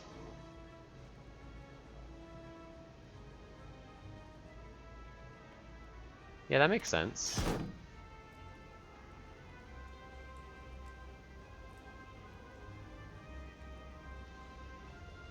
Oh, we didn't draw the dagger spray.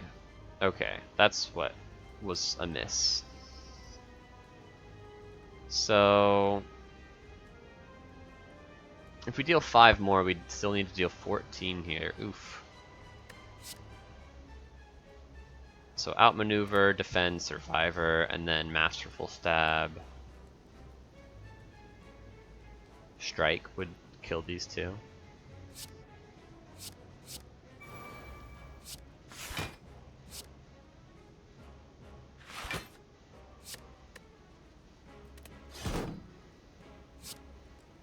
Masterful stab, strike, and then we deadly poison. Stack that poison. This fight is going okay. She's debuffing us now, but we're getting more poison in there. Yeah, dagger spray is better than most cards, so we'll make sure it doesn't skip a shuffle. We'll toss these. We're gonna need the Wraith form soon now, so we'll hold on to it.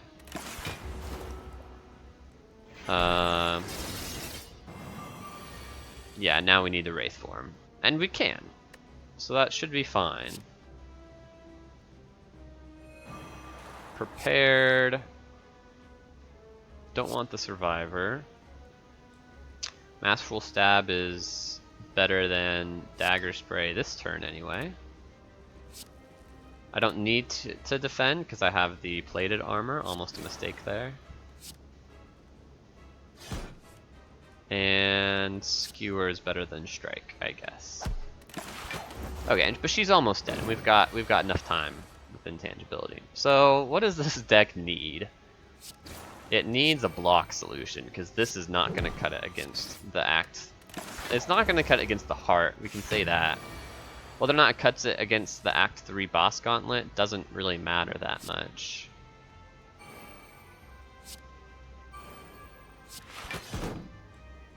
Because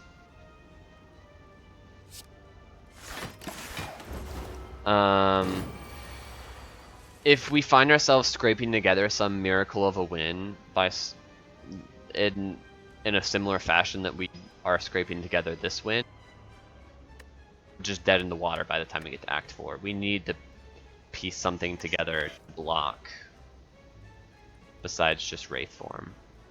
And Tough Bandages is gone. You guys remember when we saw Tough Bandages in that shop? In Act 1, I think. The very first shop. Ay, ay, ay.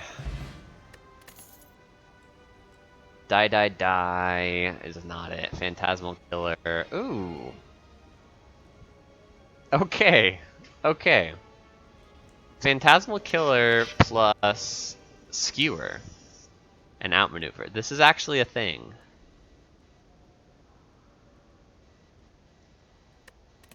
Oh, wow. Yeah, it's a weird thing, but it's a thing. With just a 3 energy deck, imagine on one turn we play Wraith form. On the next turn we play Outmaneuver, Outmaneuver, Phantasmal Killer.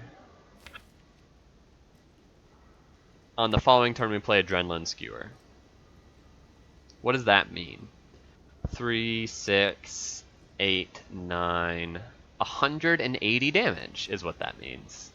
That kills like the entire Act 3 boss, or not boss, elite situation.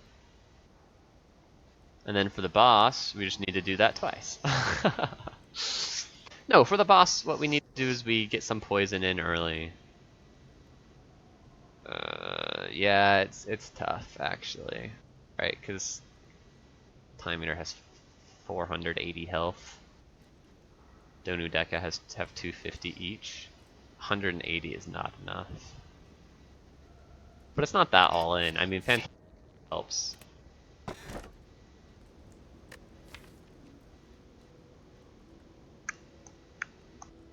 It's no way it's Neko. The Prepareds, the Adrenaline, the Neutralize, Dagger Sprays. Oh, also the Pyramid, of course. Uh-oh. It's gotta be Hovering Kite. Hovering Kite's great, right? We've got 2 Prepareds, so it's mostly just a free energy relic. Velvet Choker's not bad. Velvet Choker's actually, like, surprisingly good. But I think Hovering Kite is just better. Hovering Kite is just better. Don't forget about this, Unceasing Top, by the way. Just something to keep in mind. But yeah. Hovering Kite is great.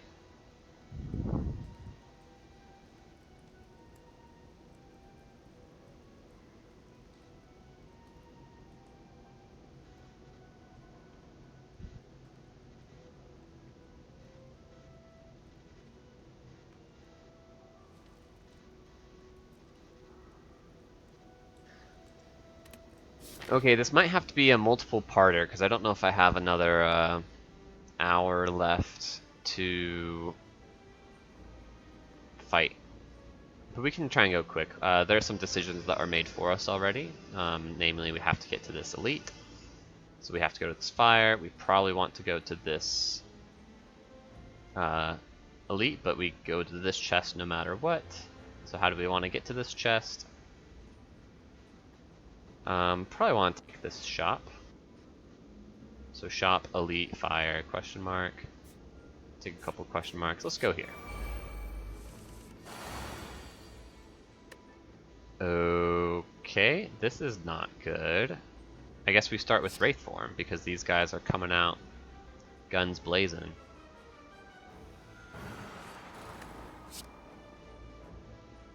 Okay, we need to kill you in time, so we'll attack you. But this is fine. Wraith form on turn 1. We're good to go.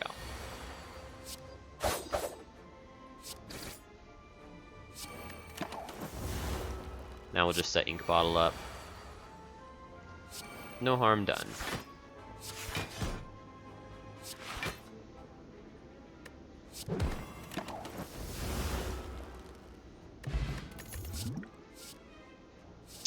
This is not what we need. We need... I'd take a footwork. I'd take an after image. Those would be really good. Block. Helps. Oh gosh. Another Wraith form, Nightmare. Those are rares. I think we've put ourselves in a bit of a pickle here. There just aren't enough ways to survive for long enough. We'll start with Adrenaline.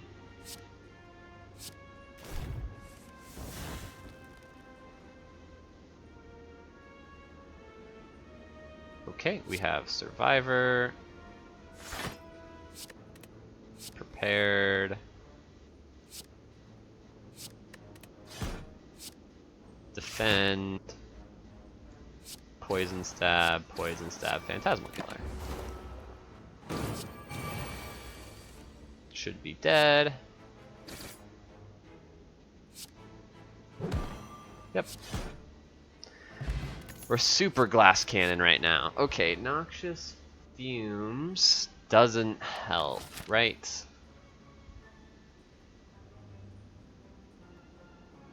Doesn't solve our big problem. But it is 2 health.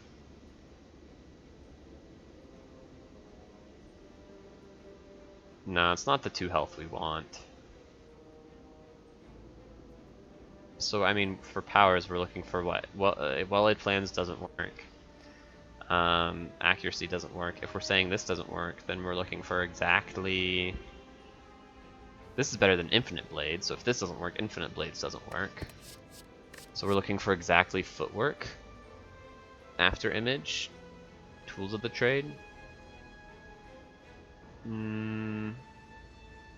It's a little suspect, a little suspicious.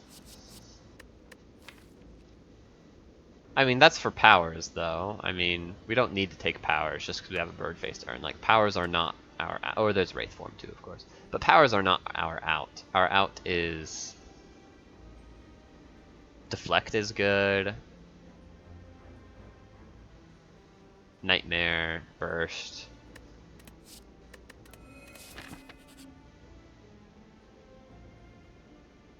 I want this gold, right? We could skip the shop.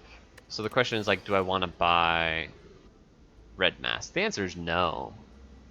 The answer is no. Weak on turn 1 is very unimportant to me.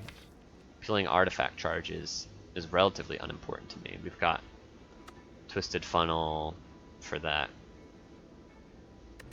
What is important to me is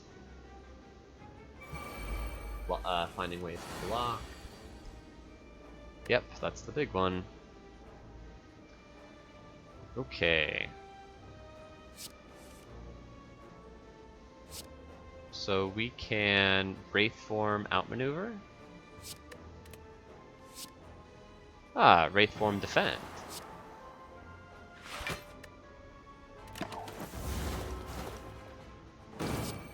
To find a way to kill these guys without too much trouble. Outmaneuver, adrenaline. Phantasmal Killer.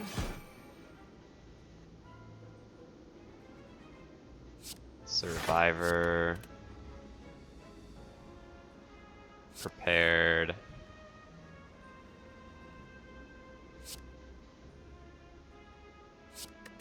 Outmaneuver. Poison Stab. Okay, so we get to kill one of them with Skewer. Doesn't even need to be a very big, and the other one with Bane, probably. Oh no, but the burns, we didn't draw Skewer. That's unlucky. But that's okay. We take 1 here.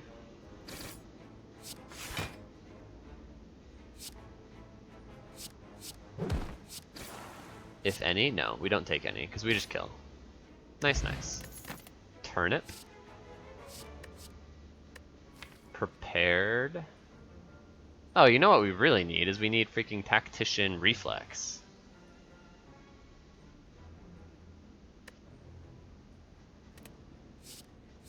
I don't need another prepared though.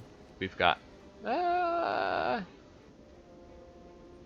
We still have 5 defends, 2 strikes, Survivor, Thunder's Bane. I mean, honestly, you know, these damage commons, Poison Stab, Dagger Spray, Bane, it's like the critical mass of what our deck is doing is like Outmaneuver, Adrenaline, Wraith Form, Phantasmal Killer, Skewer. That's like the terminal velocity.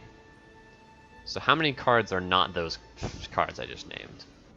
Well, that's 1, 2, 3, 4, 5, 6 cards. So everything else, those other 17 cards, are just in the way.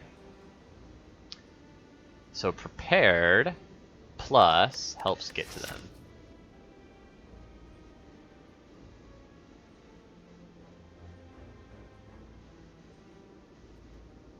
Can we upgrade prepared? Absolutely.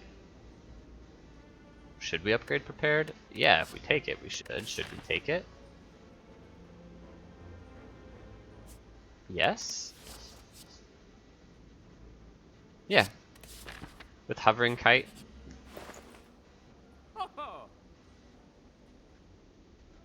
Okay. Medical kit does not help against slime boss. Helps against the heart. It's just so expensive. I'd rather just remove a card. It's way better. Calculated gamble. No, I would have taken it if I had skipped the prepared, but I don't. Gosh, I just really want Tactician Reflex. Is that too much to ask? I think it is. Not. It's not too much to ask, but we don't have any card draw positive cards, so we can't take Calculated Gamble. No Tungsten Rod, no Bottled Tornado. Those are fine to miss out on. Yep, just card remove. Go next. We need to get rid of a strike, I guess. Or a defend. Yeah, let's get rid of 1 defend. That's a lot of defends. But then how are we winning? This is so silly.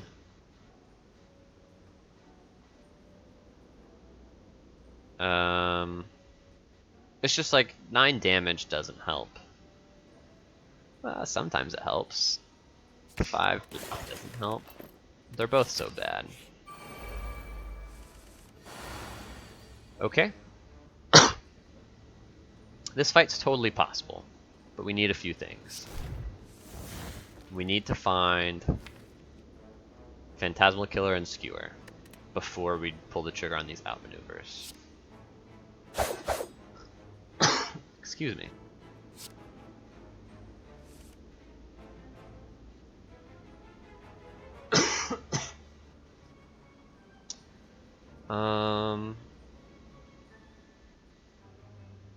We don't need Survivor. We don't need Poison Stab. So we can all the daggers are dead, so we could just chill here. Well, let's play a Bane, see what we draw. A defend, yeah. Maybe that means now I do prepared, looking for Phantasmal Killer. Okay, we've got Wraith Form. This is good. We just chill. Yeah, we kill Reptomancer. If not this turn, then next turn. I mean, never this turn, but if not next turn, then the following turn is what I meant. The question is whether or not we get Phantasmal Killer this turn, which we did not yet. So it's not over for her. Phantasmal Killer, that is.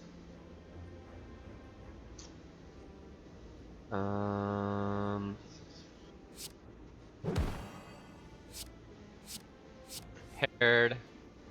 Oh, it's a prepared minus. Okay. Well, that changes my evaluation a bit.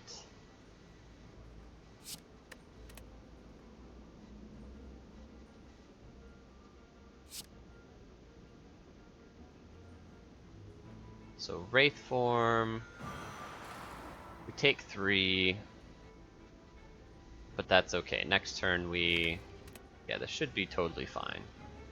We might take a little bit more next turn, but hopefully not.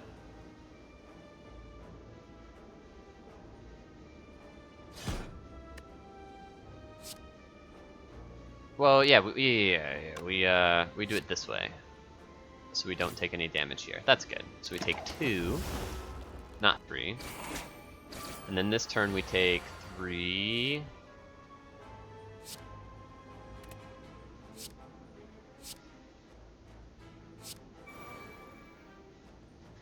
How much? No, we don't even need to take 3, right? Because she's at 146. She's gonna go down to, yeah, 140, which means we only need 7 energy for the. Oh, but she's making us weak. Oh, okay. So we need the other outmaneuver and the phantasmal killer. Oh, but we can use this prepared. Yeah. I know what I'm doing. Use this prepared.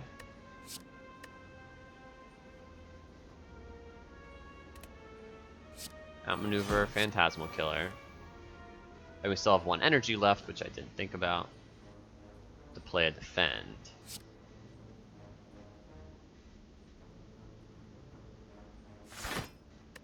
Yes, and now she is dead because we don't have 7 energy next turn. Or even 8, we have 9 if we want it, and that should be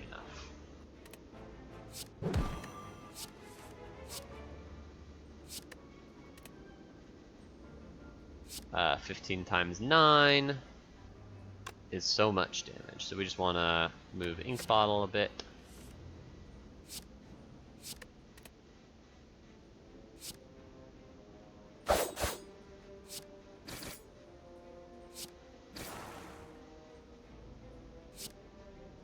Yeah, we can put it all the way to 9. Pretty nice. Incense burner. Oh my gosh. There might be a way. There might be a way. If we're talking about another prepared. If we're talking about cards that, or like a defense solution, right? That's what we've been talking about. It's like, oh, we need a defense solution. Incense burner is a defense solution. Oh, but the setup. This deck just got a lot harder to play. But it got a lot easier to win, so that's good. A lot more likely to win, I should say. Okay, we still got 2 more elite fights. Let's recall. Or do we want to upgrade that prepared? There's some other things I might want to upgrade more badly, right? Yes, so let's recall. Upgrade that prepared later. Lose Fear Potion. Ah, man, there are a lot of cards I'd actually be pretty happy to give to Ranwood here. Ranwood? Ranwood. Because I think he can ask for anything. Yeah, right, this is just a common. And I would have been happy to give him any of my upgraded common damage cards. Bane, Dagger Spray, Poison. I don't know if I would have been happy, but I probably wouldn't have done it over Fear Potion. This is a free toss.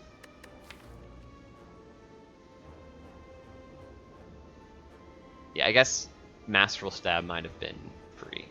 Like, better than not to get rid of it. But maybe not. I don't know. These these cards actually bridge the gap pretty well against like small enemies, like you saw killing daggers and stuff. Not that we needed to kill the daggers, but we might have needed to kill the daggers, right? If we don't have the Wraith form.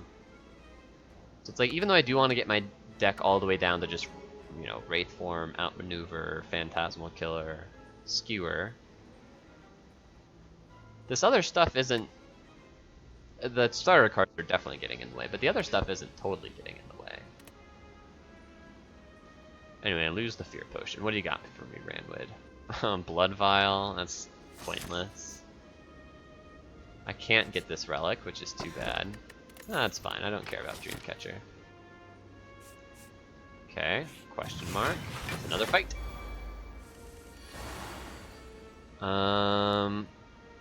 This is a tough fight, for sure, because we can't just do skewer things to checkmate them. So let's adrenaline to see what we've got cooking. Coming in for 24 right now, I can't really block for that, so I guess I should play Wraith form.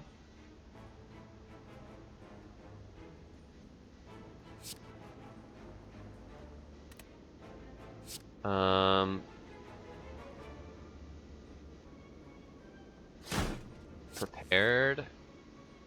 Okay, we've got a Phantasmal Killer that we want to play. So here's what we're gonna do. We're gonna Wraith form, Phantasmal Killer, Outmaneuver plus. Take a couple damage, not a big deal, and Blood Vial makes that totally free. And then we Dagger Spray. Prepared. Prepared again. Yeah, and we've got a kill here. Oh, but do we want to kill? I guess we want to set Incense Burner up more. Maybe we don't. Against Giant Head we don't, right? So yeah, let's just go. This is not laziness, I promise. This is calculated. We don't get Ink Bottle set up either though.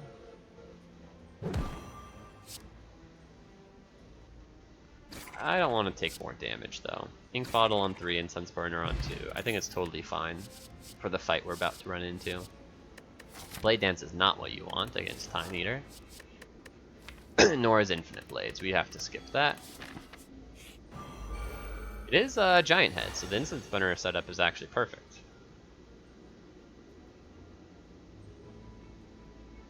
The Ink Bottle setup, on the other hand, leaves us wanting.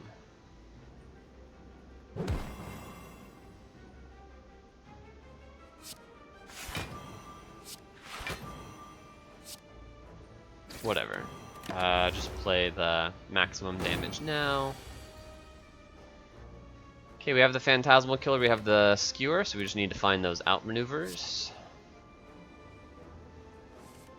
There's one of them.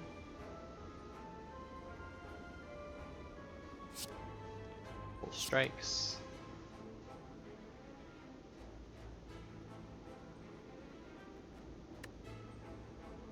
Defend, outmaneuver, poison stab.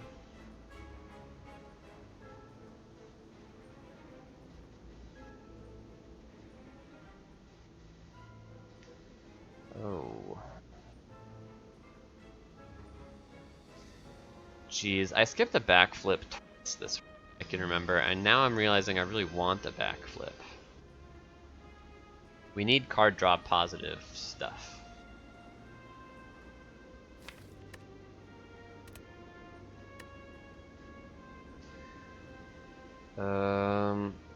I think we don't play the outmaneuver, regrettably. Ooh. Unless... I wanted to see the other outmaneuver there, but we didn't.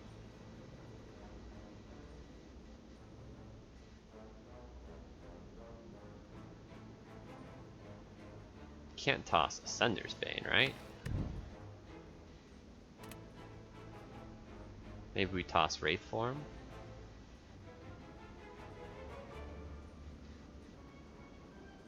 Yeah, we can. We'll get back to Wraith form.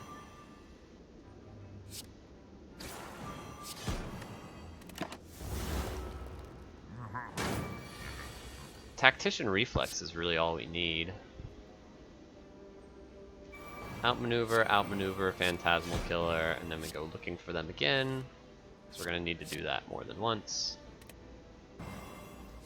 Toss a Dagger Spray. Okay. Next turn we're intangible.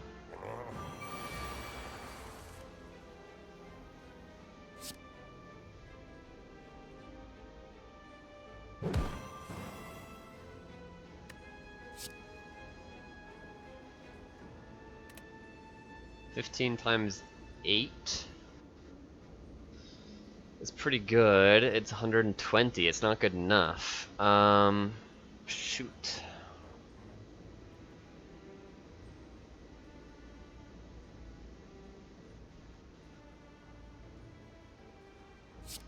Well, definitely Survivor. Probably Phantasmal Killer again. And this is better than that. And this is, I think, worth it. And then we get him down to 224. Okay, so we need to pull off the outmaneuver thing one more time. Which means I shouldn't have played that dang Phantasmal Killer.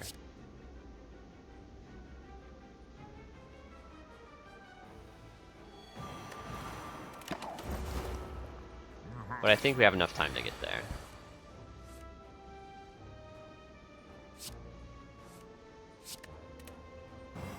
We want the poison stab.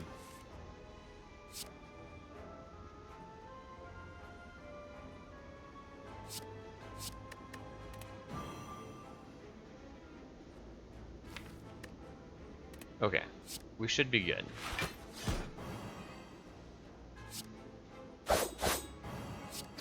Yeah, we're totally fine. We even get to set Incense Burner up a little bit better now. We want it on 4. So we want to kill next turn, which we get to do. Okay. We need the Phantasmal Killer. We need to outmaneuver. The question is, can we play Defend instead? We'll be dealing... yeah, 20 times... 6 is 120? Yeah, so we're good. Let's give the 1 health. Doesn't matter almost at all, actually. You never know. It's good practice. So this kills as soon as we want, so we're just gonna play a couple other cards for Ink Bottle.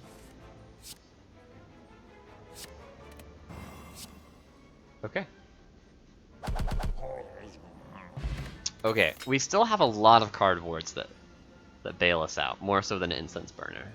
Incense Burner is good, but Time Eater is still going to be indomitable. Terror. It turns this, 20 times 8, which is only... what is 20 times 8? 160? Into 30 times 8, which is 240. And 240, very importantly, kills Time Eater from half.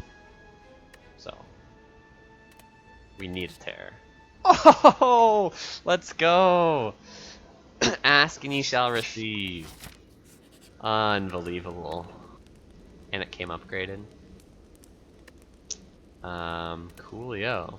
So we get to upgrade this Prepared, or this Phantasmal Killer, or this Outmaneuver. Probably Outmaneuver. Yeah.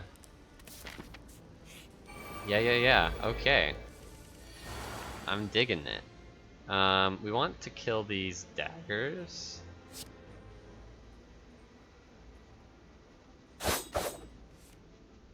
Prepared, what do you have for me? You can toss a Defend and a Strike. Prepared, what do you have for me? We can toss an Ascender's Bane and a Neutralize. Okay, and then we're totally safe next turn. Bit of Incense Burner. Terror is good. Defend is good. Although maybe we like Survivor Wraith form. Yeah, I like that. get our intangible set up sooner rather than later.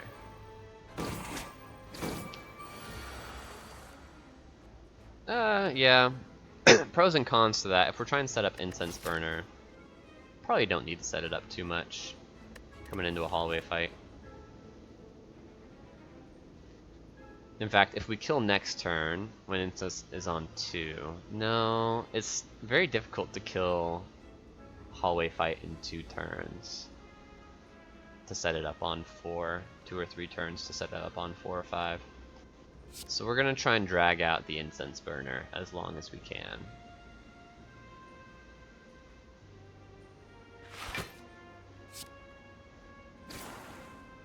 Which is a good long while, actually.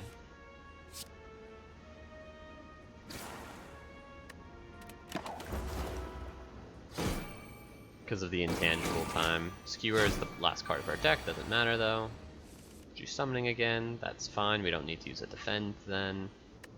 So we can poison stab, strike.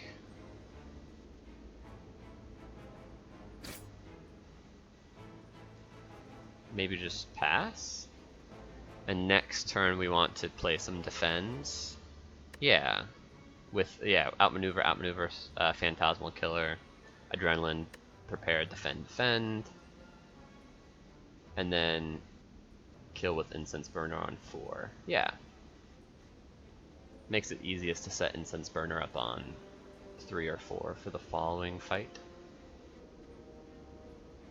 We actually might be able to do even better.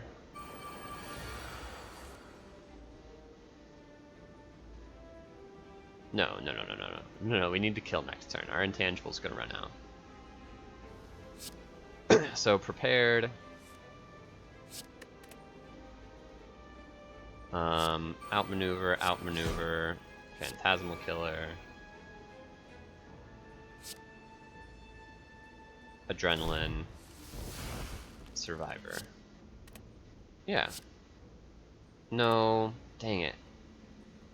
Do we want Ink Bottle? Yeah, we can just take 3 to set Ink Bottle on 9. Yep. Next turn we win with 1 card play. Because taking 3 doesn't matter because of Blood Vial. So 30 times 9, now 270 is like our damage output for the combo.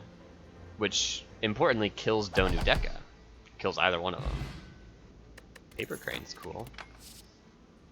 No, I don't want another prepared minus. Dang it. Tactician Reflex is what we needed next. That's okay, we'll take the max HP. And the question mark.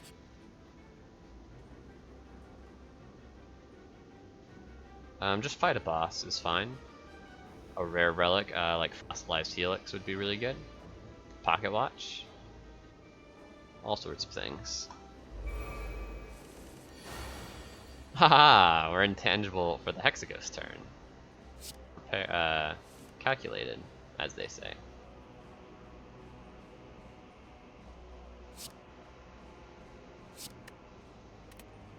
Do you just want to play Wraith Form while it's convenient?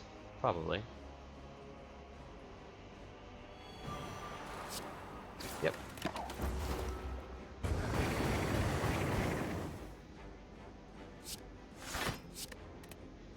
Go like this.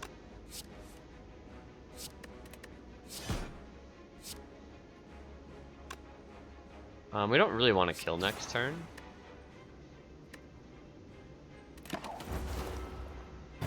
So, I don't even know if we can. Yeah, we didn't see the Phantasmal Killer, so we actually couldn't. Okay, defend, neutralize, toss a defend, and a strike. Terror.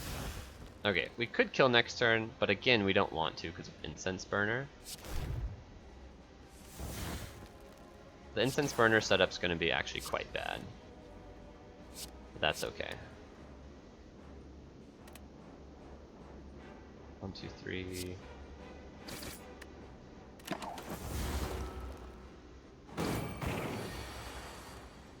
Okay. 1, 2, 3, 4. Oh Okay, we take a couple damage here to set Ink Bottle up, and that's fine.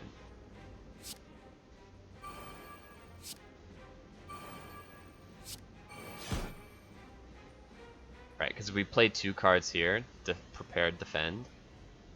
Then Skewer would put us on 0. And that's fine. Ink Bottle on 9 is... the damage literally doesn't matter. Ink Bottle on 9 does. So that's even 10 times 3, so you can see we're at 300 damage. Pretty good. Captain's Wheel's great. It's actually really good.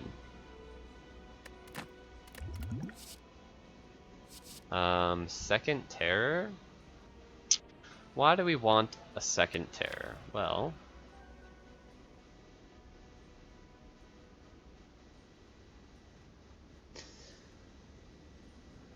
just Bird Part 2. Oh, and Donu Deka. I mentioned 250 damage kills Donu Deka, or whatever it was, 270 damage, right? 9 times 30, 270 kills Donu Deka. It kills one of them. It doesn't kill... Doing it twice doesn't kill both of them because we don't have 2 terrors. So whatever the other boss fight is, the second terror helps. However, whatever the other boss fight is, the Piercing Wail helps as well.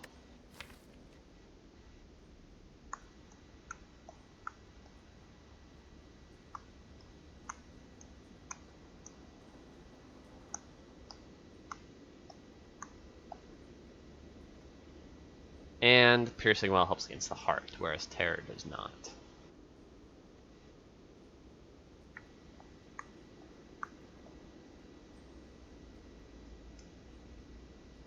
We have to combo the heart 4 times.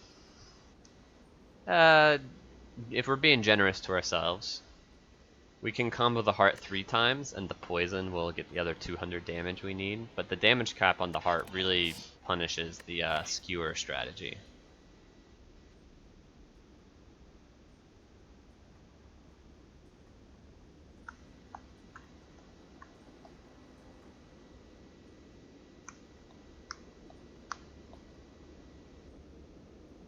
This is tricky. Riblackish, am I winning? We're trying. Sorry, you might have messaged that forever ago. I'm super focused. I need to pay a little bit more attention to chat. I just always expect to see stuff in the chat, because it's not a big stream, obviously. So I don't always check, but yeah, I hope that we're winning. It's really close.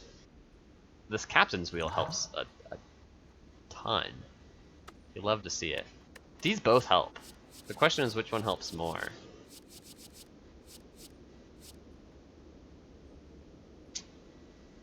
How realistic is it to land... If I take the second Terror, how realistic is it to land the second Terror on the second Donu Deka?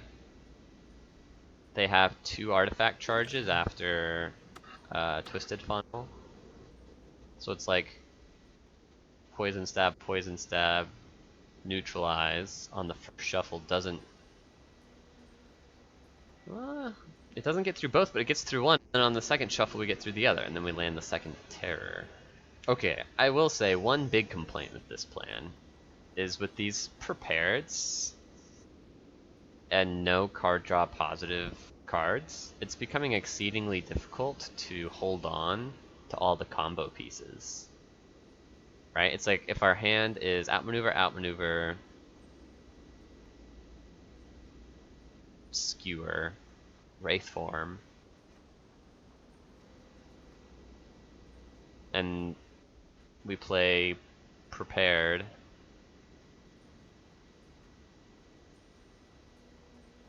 and we have another prepared. It's like we can run into problems where it's like we're not allowed to discard, you know, in Terror, we're not allowed to discard anything.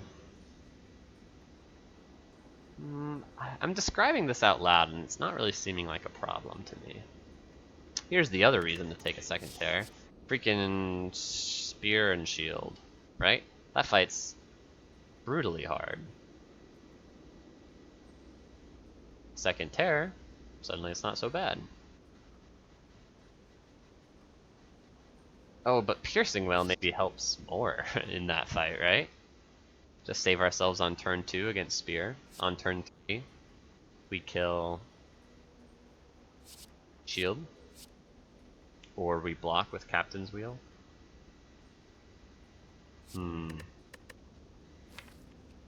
Gosh, I want both of these. I think...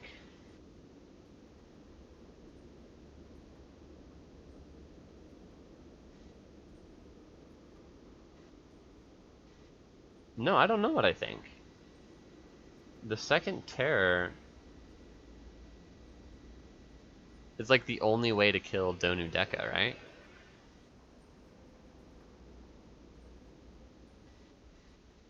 Right, I'm just like 100% dead to Donu Deka right now.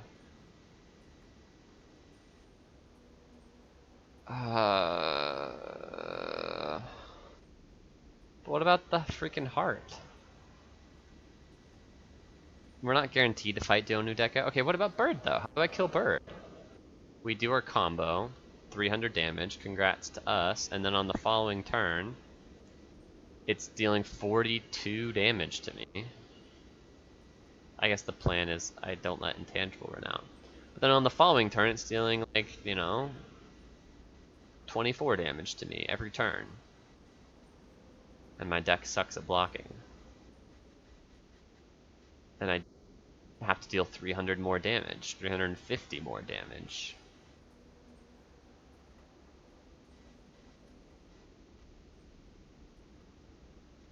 Um, 20 times 10 is 200. Oh.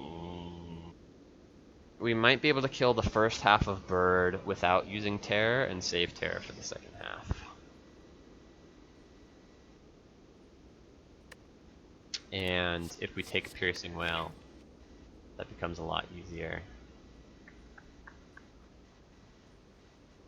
Piercing Whale helps so much more against the heart, and I'm worried about the heart, right? Like right now, we're gonna lose to the heart because I can't combo it 3 times before I die.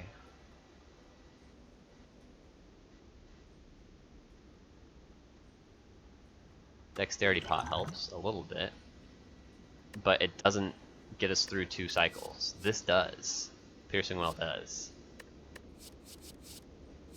Against the bird, I can see a game plan. I can see a way to hobble through that 360 health bar on the first half without using Terror, and then just use Terror to kill the second half. No questions asked. Donu Deka, I don't see a way. Without the second Terror, I don't know. It's tough. It's very, very tough.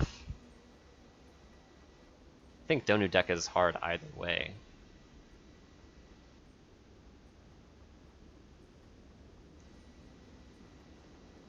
The second Terror doesn't even make Donu Deka free. Getting through the artifact charges is hard. Surviving long enough to deal 2 combos is hard.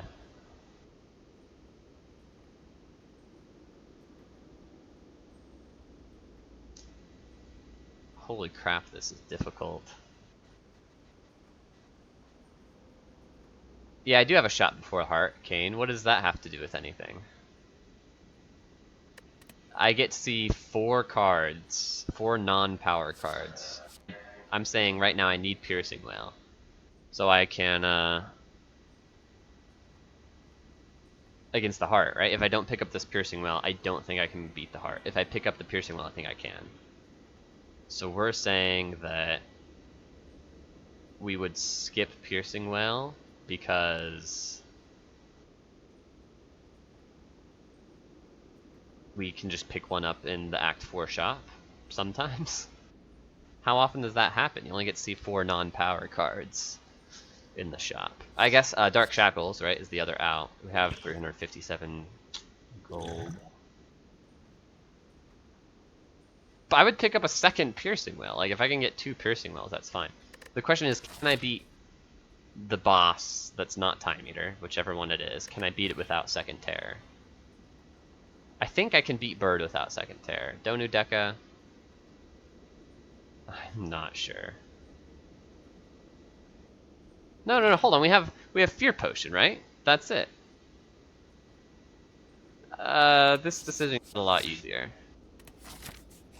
Just use Fear Potion. That was the thing that we wanted to point out. We get through the second half of whichever boss we need to get through the second half of with Fear Potion. Spire, Shield, and Spear. That's another. That's a problem for future me. We can upgrade Phantasmal Killer is the one that feels like it makes the most sense to me. Prepared.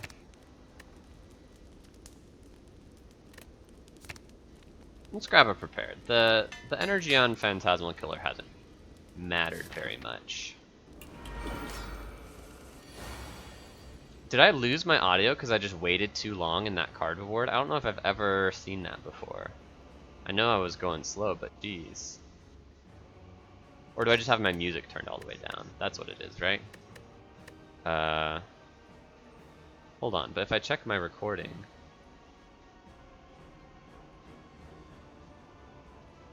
my audio is really quiet. Well, I think I've done that on purpose because... Oh, yeah, I've done that on purpose because I've gotten like feedback from my headphones into my microphone because the music is often too loud.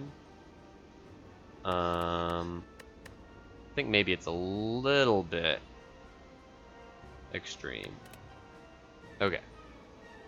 Hello, Time Eater.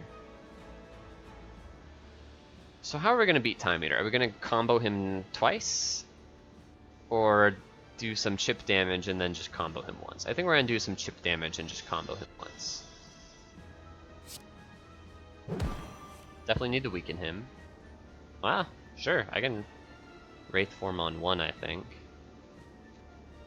The question is, how hard is it to combo him once?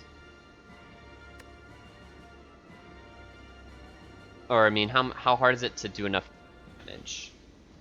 Our best combo is 300 damage, so we need to deal an extra 170 damage if we're gonna only combo him once.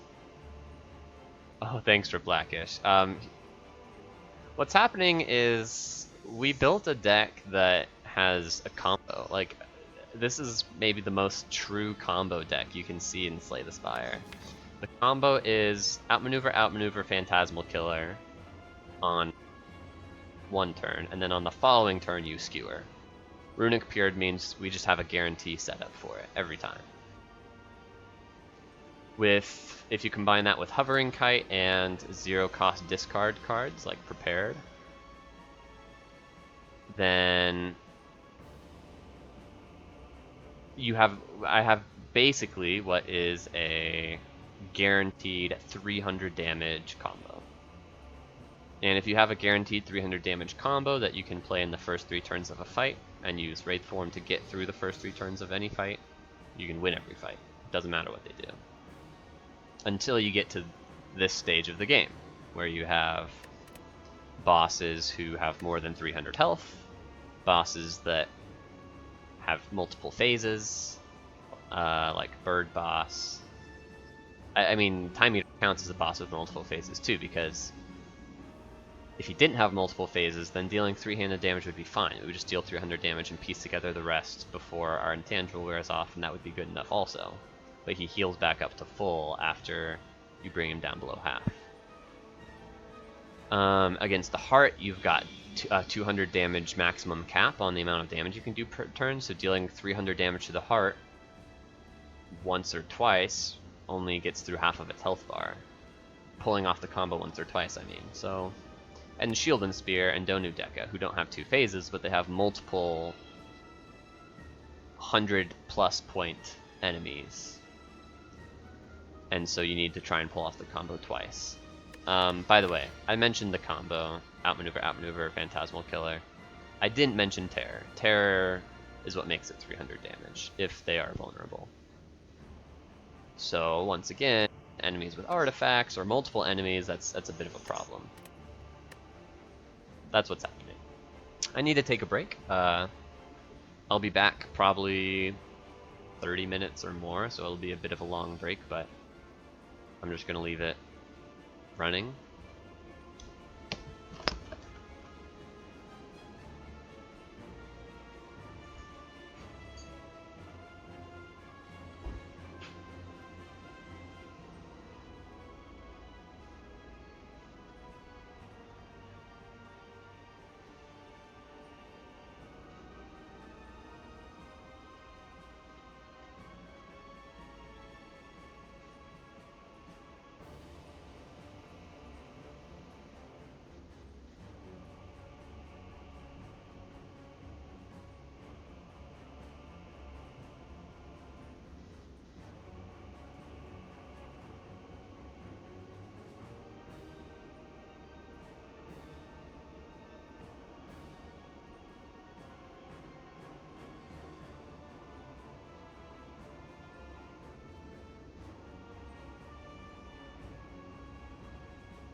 Oh, is there any way to do... No, no, no, no, no, no. That's not the plan. Fear Potion is the plan, right? Is there any way to save the Fear Potion for Spire, Shield, and Spear?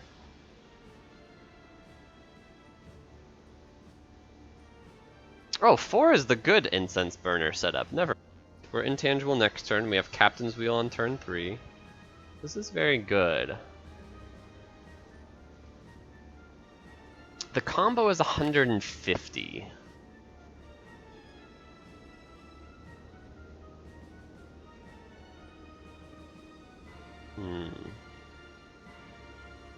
Without Terror, it's 200 damage still, right?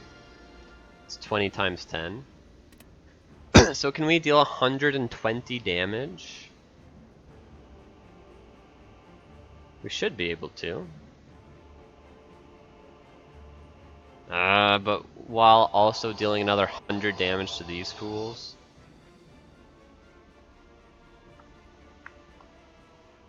That's tough.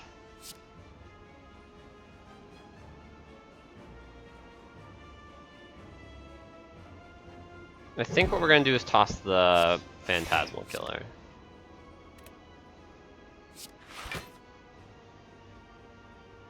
That's literally the opposite of what I meant. I think we were supposed to toss the Poison Stab. I wanted to keep the Phantasmal Killer.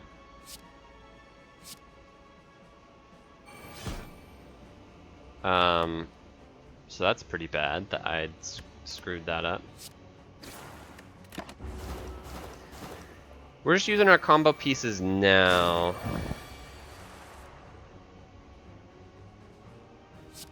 Okay, we're gonna save Terror for part 2. Gonna save Piercing Wail for later as well.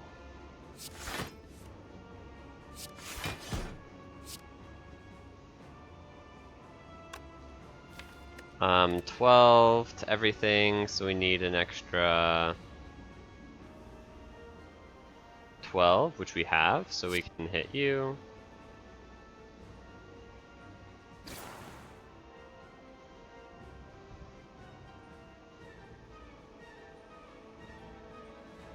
Okay. Oh yeah, the thorns help a lot, getting him down to 200. Oh, but the heal, I forgot about that.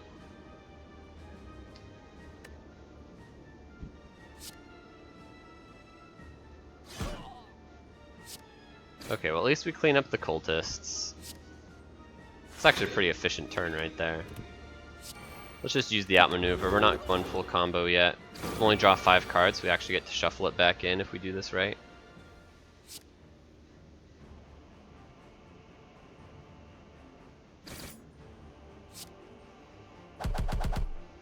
We can face tank a little bit of damage here. Not a huge deal.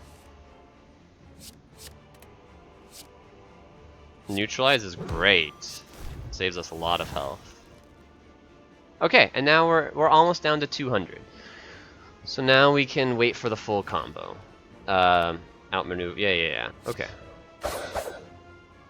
Hold on to the Piercing Wail for when we need it. Just take 13 here.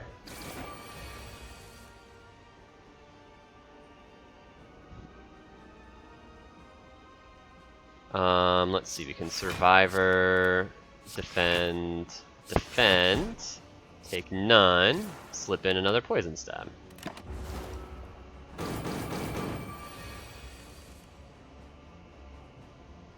We're almost there. We're kind of there right now.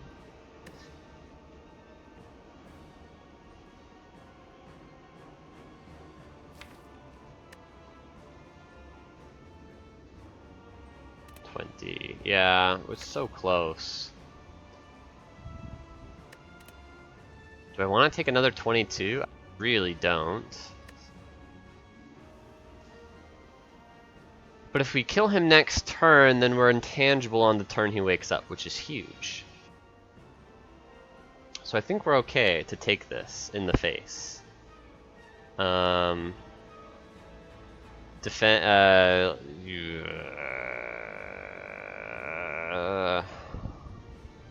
Maybe not. Because we don't have any way to get extra energy, so it's not actually 200 damage. Right? If we outmaneuver Phantasmal Killer. 3, 6, 9. We draw these 4 cards next turn. How much damage is that? It's only 9 times 20. It's not 10 times 20, and even if it was, we don't have a prepared in our hand. If we had a prepared in our hand, it could be 10 times 20. But even if it was 10 times 20, he's at 230. But the letter opener and the it helps, but it's not quite enough. So do we Wraith form now?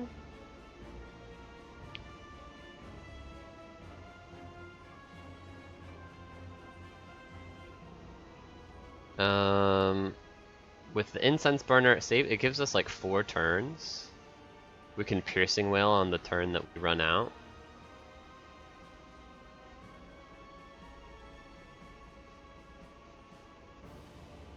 Because this is the problem I mentioned before about having too many cards to hold on to in our hand. It's like we're saving Terror for phase 2, and then the combo pieces are 4 cards, so that only leave, and then it's like, if we're unwilling to play the Wraith form, that only leave, unwilling to play the Piercing Wail. So now we only have like 2 cards that we're able to like use as wiggle room to draw every turn. I guess 3 cards, because we have 9 cards in our hand right now. So I think we're supposed to play the Wraith form, and I think it'll work out. Next turn, we do the combo. We set up for the combo. The following turn, we kill or nearly kill. Oh dear. If it's nearly kill, which it will be, right?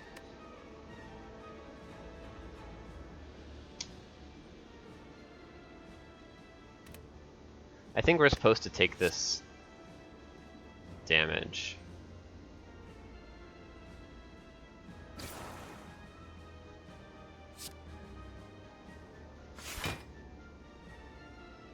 Take 17. Draw 3. Wraith form next turn.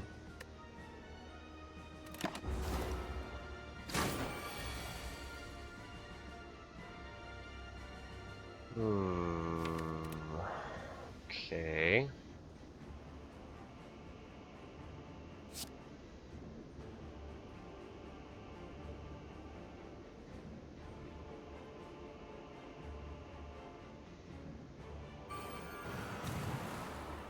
Wraith form.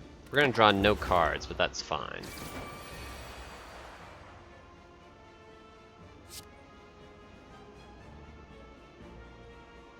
This deals 12 plus 5. Oh my gosh, it's not good enough.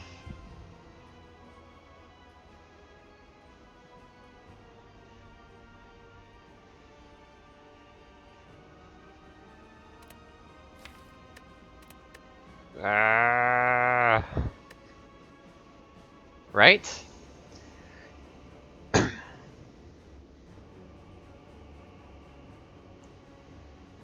Oh, it's 5.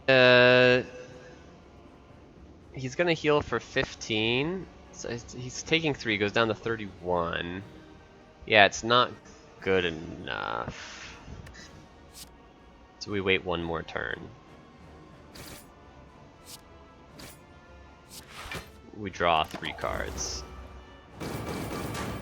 Take no damage though, but we lose a turn of intangible.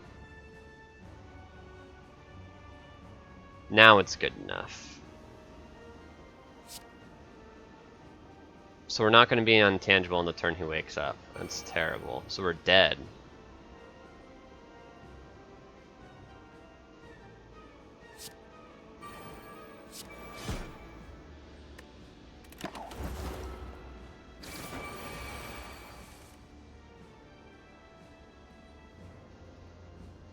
Yeah, our intangibility runs out next turn.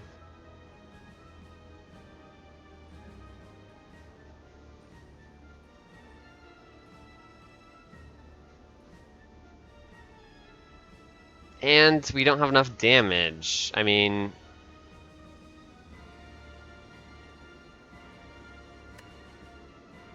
Maybe we do.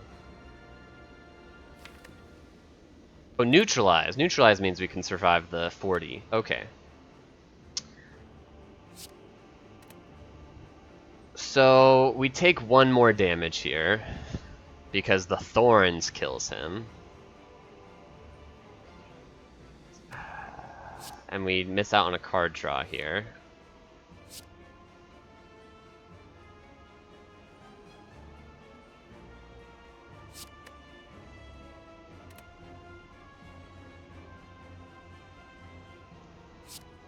This is 200. He takes 3 from poison and then 3 from thorns. Oh, if he dies to thorns, we're not dead. Yeah, I forgot about this.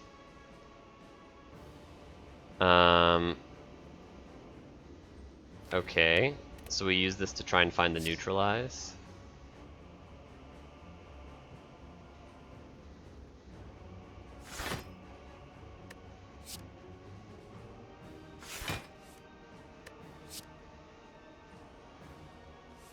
Okay, we get the neutralize.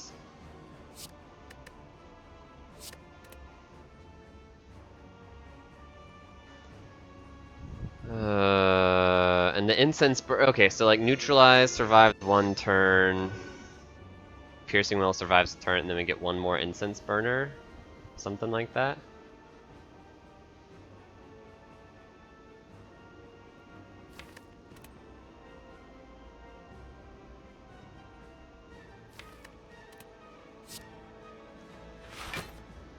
The problem is we need to draw into the combo again really, really soon.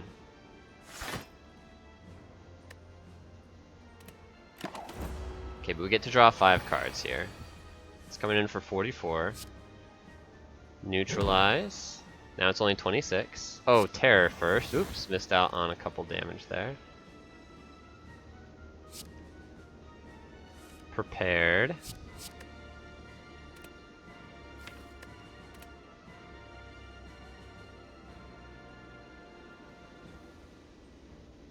If we can get the combo now, we're good.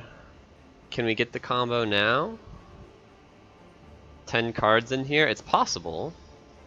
2 draws from here, 1 draw from here. I think we're gonna need the prepared for the extra 30 damage on the skewered comp turn. So we have 8 draws, right? 8 draws, and we just need to get Phantasmal Killer. No, it's much worse than that. If we're trying to kill next turn. Which would be ideal, of course.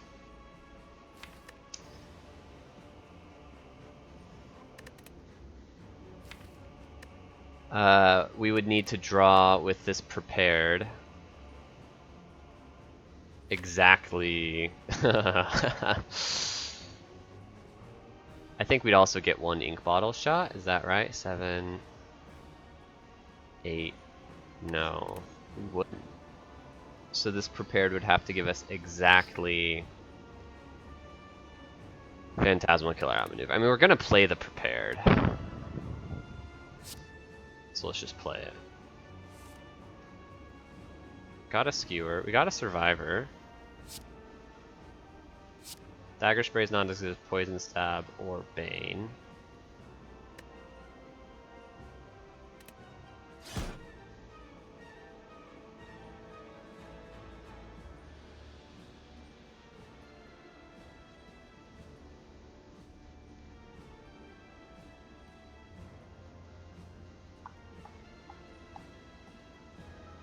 We can't Survivor now, unless we're not playing Bane.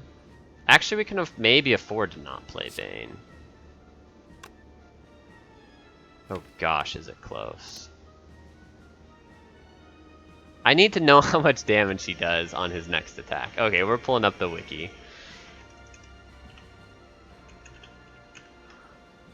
Because If I need to dexterity potion, then I need to I need to figure out if I need to dexterity potion. Okay, phase 2. Always starts with Dark Echo, 50% of tackle and 50 sludge. Can't use tackle 3 times in a row, can't use sludge 3 times in a row. Okay. So, he has 4 strength. Uh-oh. So, if it's 14 times 3, this would make it 6 times 3.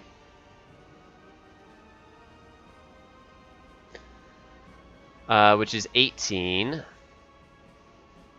So I would be dead. So I think we need to use Dexterity Potion, and I think that's not going to be enough anyway. If it's Sludge...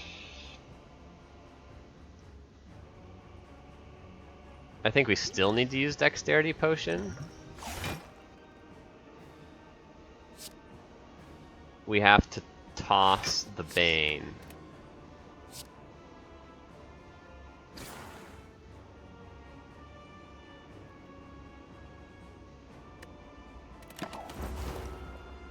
We go down to 8. Oh, but the weaken is still in effect.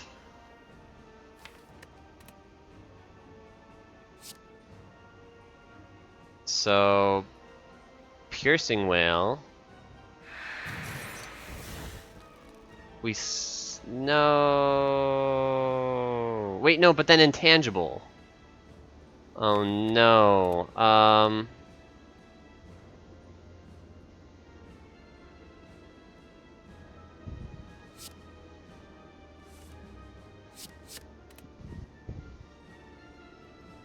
Wow. Is it it's possible if we draw exactly Survivor?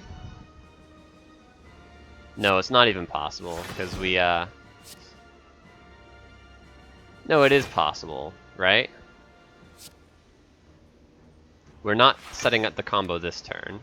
We go down to 2, but we're intangible, so he's potentially only dealing 1, but he's not because he rolled the 50-50, the wrong 50-50. Unbelievable, though. If he was... There were a few ways to get there. Right, we're at -5, so this still blocks for 3. So there are a few ways to get there. Either we draw the Survivor, which, by the way, all these prepareds being down here sucks. Or 50-50 that he's only attacking for 1, and then we just play boop, boop, boop, and then kill him next turn. That sucks. And definitely I threw, right? If I'd used the Dexterity Potion sooner, then we would have... saved enough health. Because right here, I'm dead by just a very, very small amount. But so it goes. If we had just a couple more dexterity, if I'd waited on that Wraith form, if I had drawn the Survivor this turn, if he had only attacked for 1 instead of 1 times 3, we win. Because look, he's at 305. So... Oh, actually... Skewer's not quite enough on its own. So we'd need to get Bane next turn also, which would be pretty easy to do. Ink Bottle hasn't got any leg to help us out.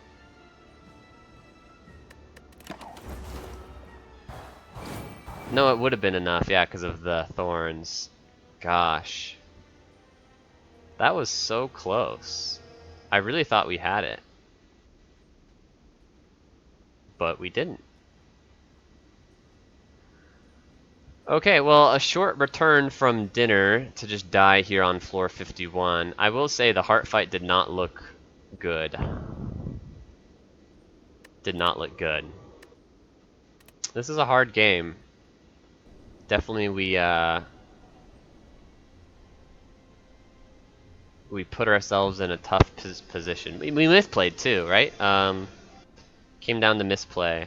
The dexterity potion could have been used sooner. I think we could have waited on the Wraith form instead of ending up face tanking the post split attack. Tough stuff. We could have also just used the fear potion, but I didn't think we needed it. That was hard fought, but not perfectly played. Fun run. Okay, well, what are we gonna do now? I guess we'll just wrap the stream. I think I'm recording this also, so I'll post this to my YouTube. Check out, if you like the stream, check out my YouTube. I'm always looking for more support. Thanks for tuning in. We'll see you next time.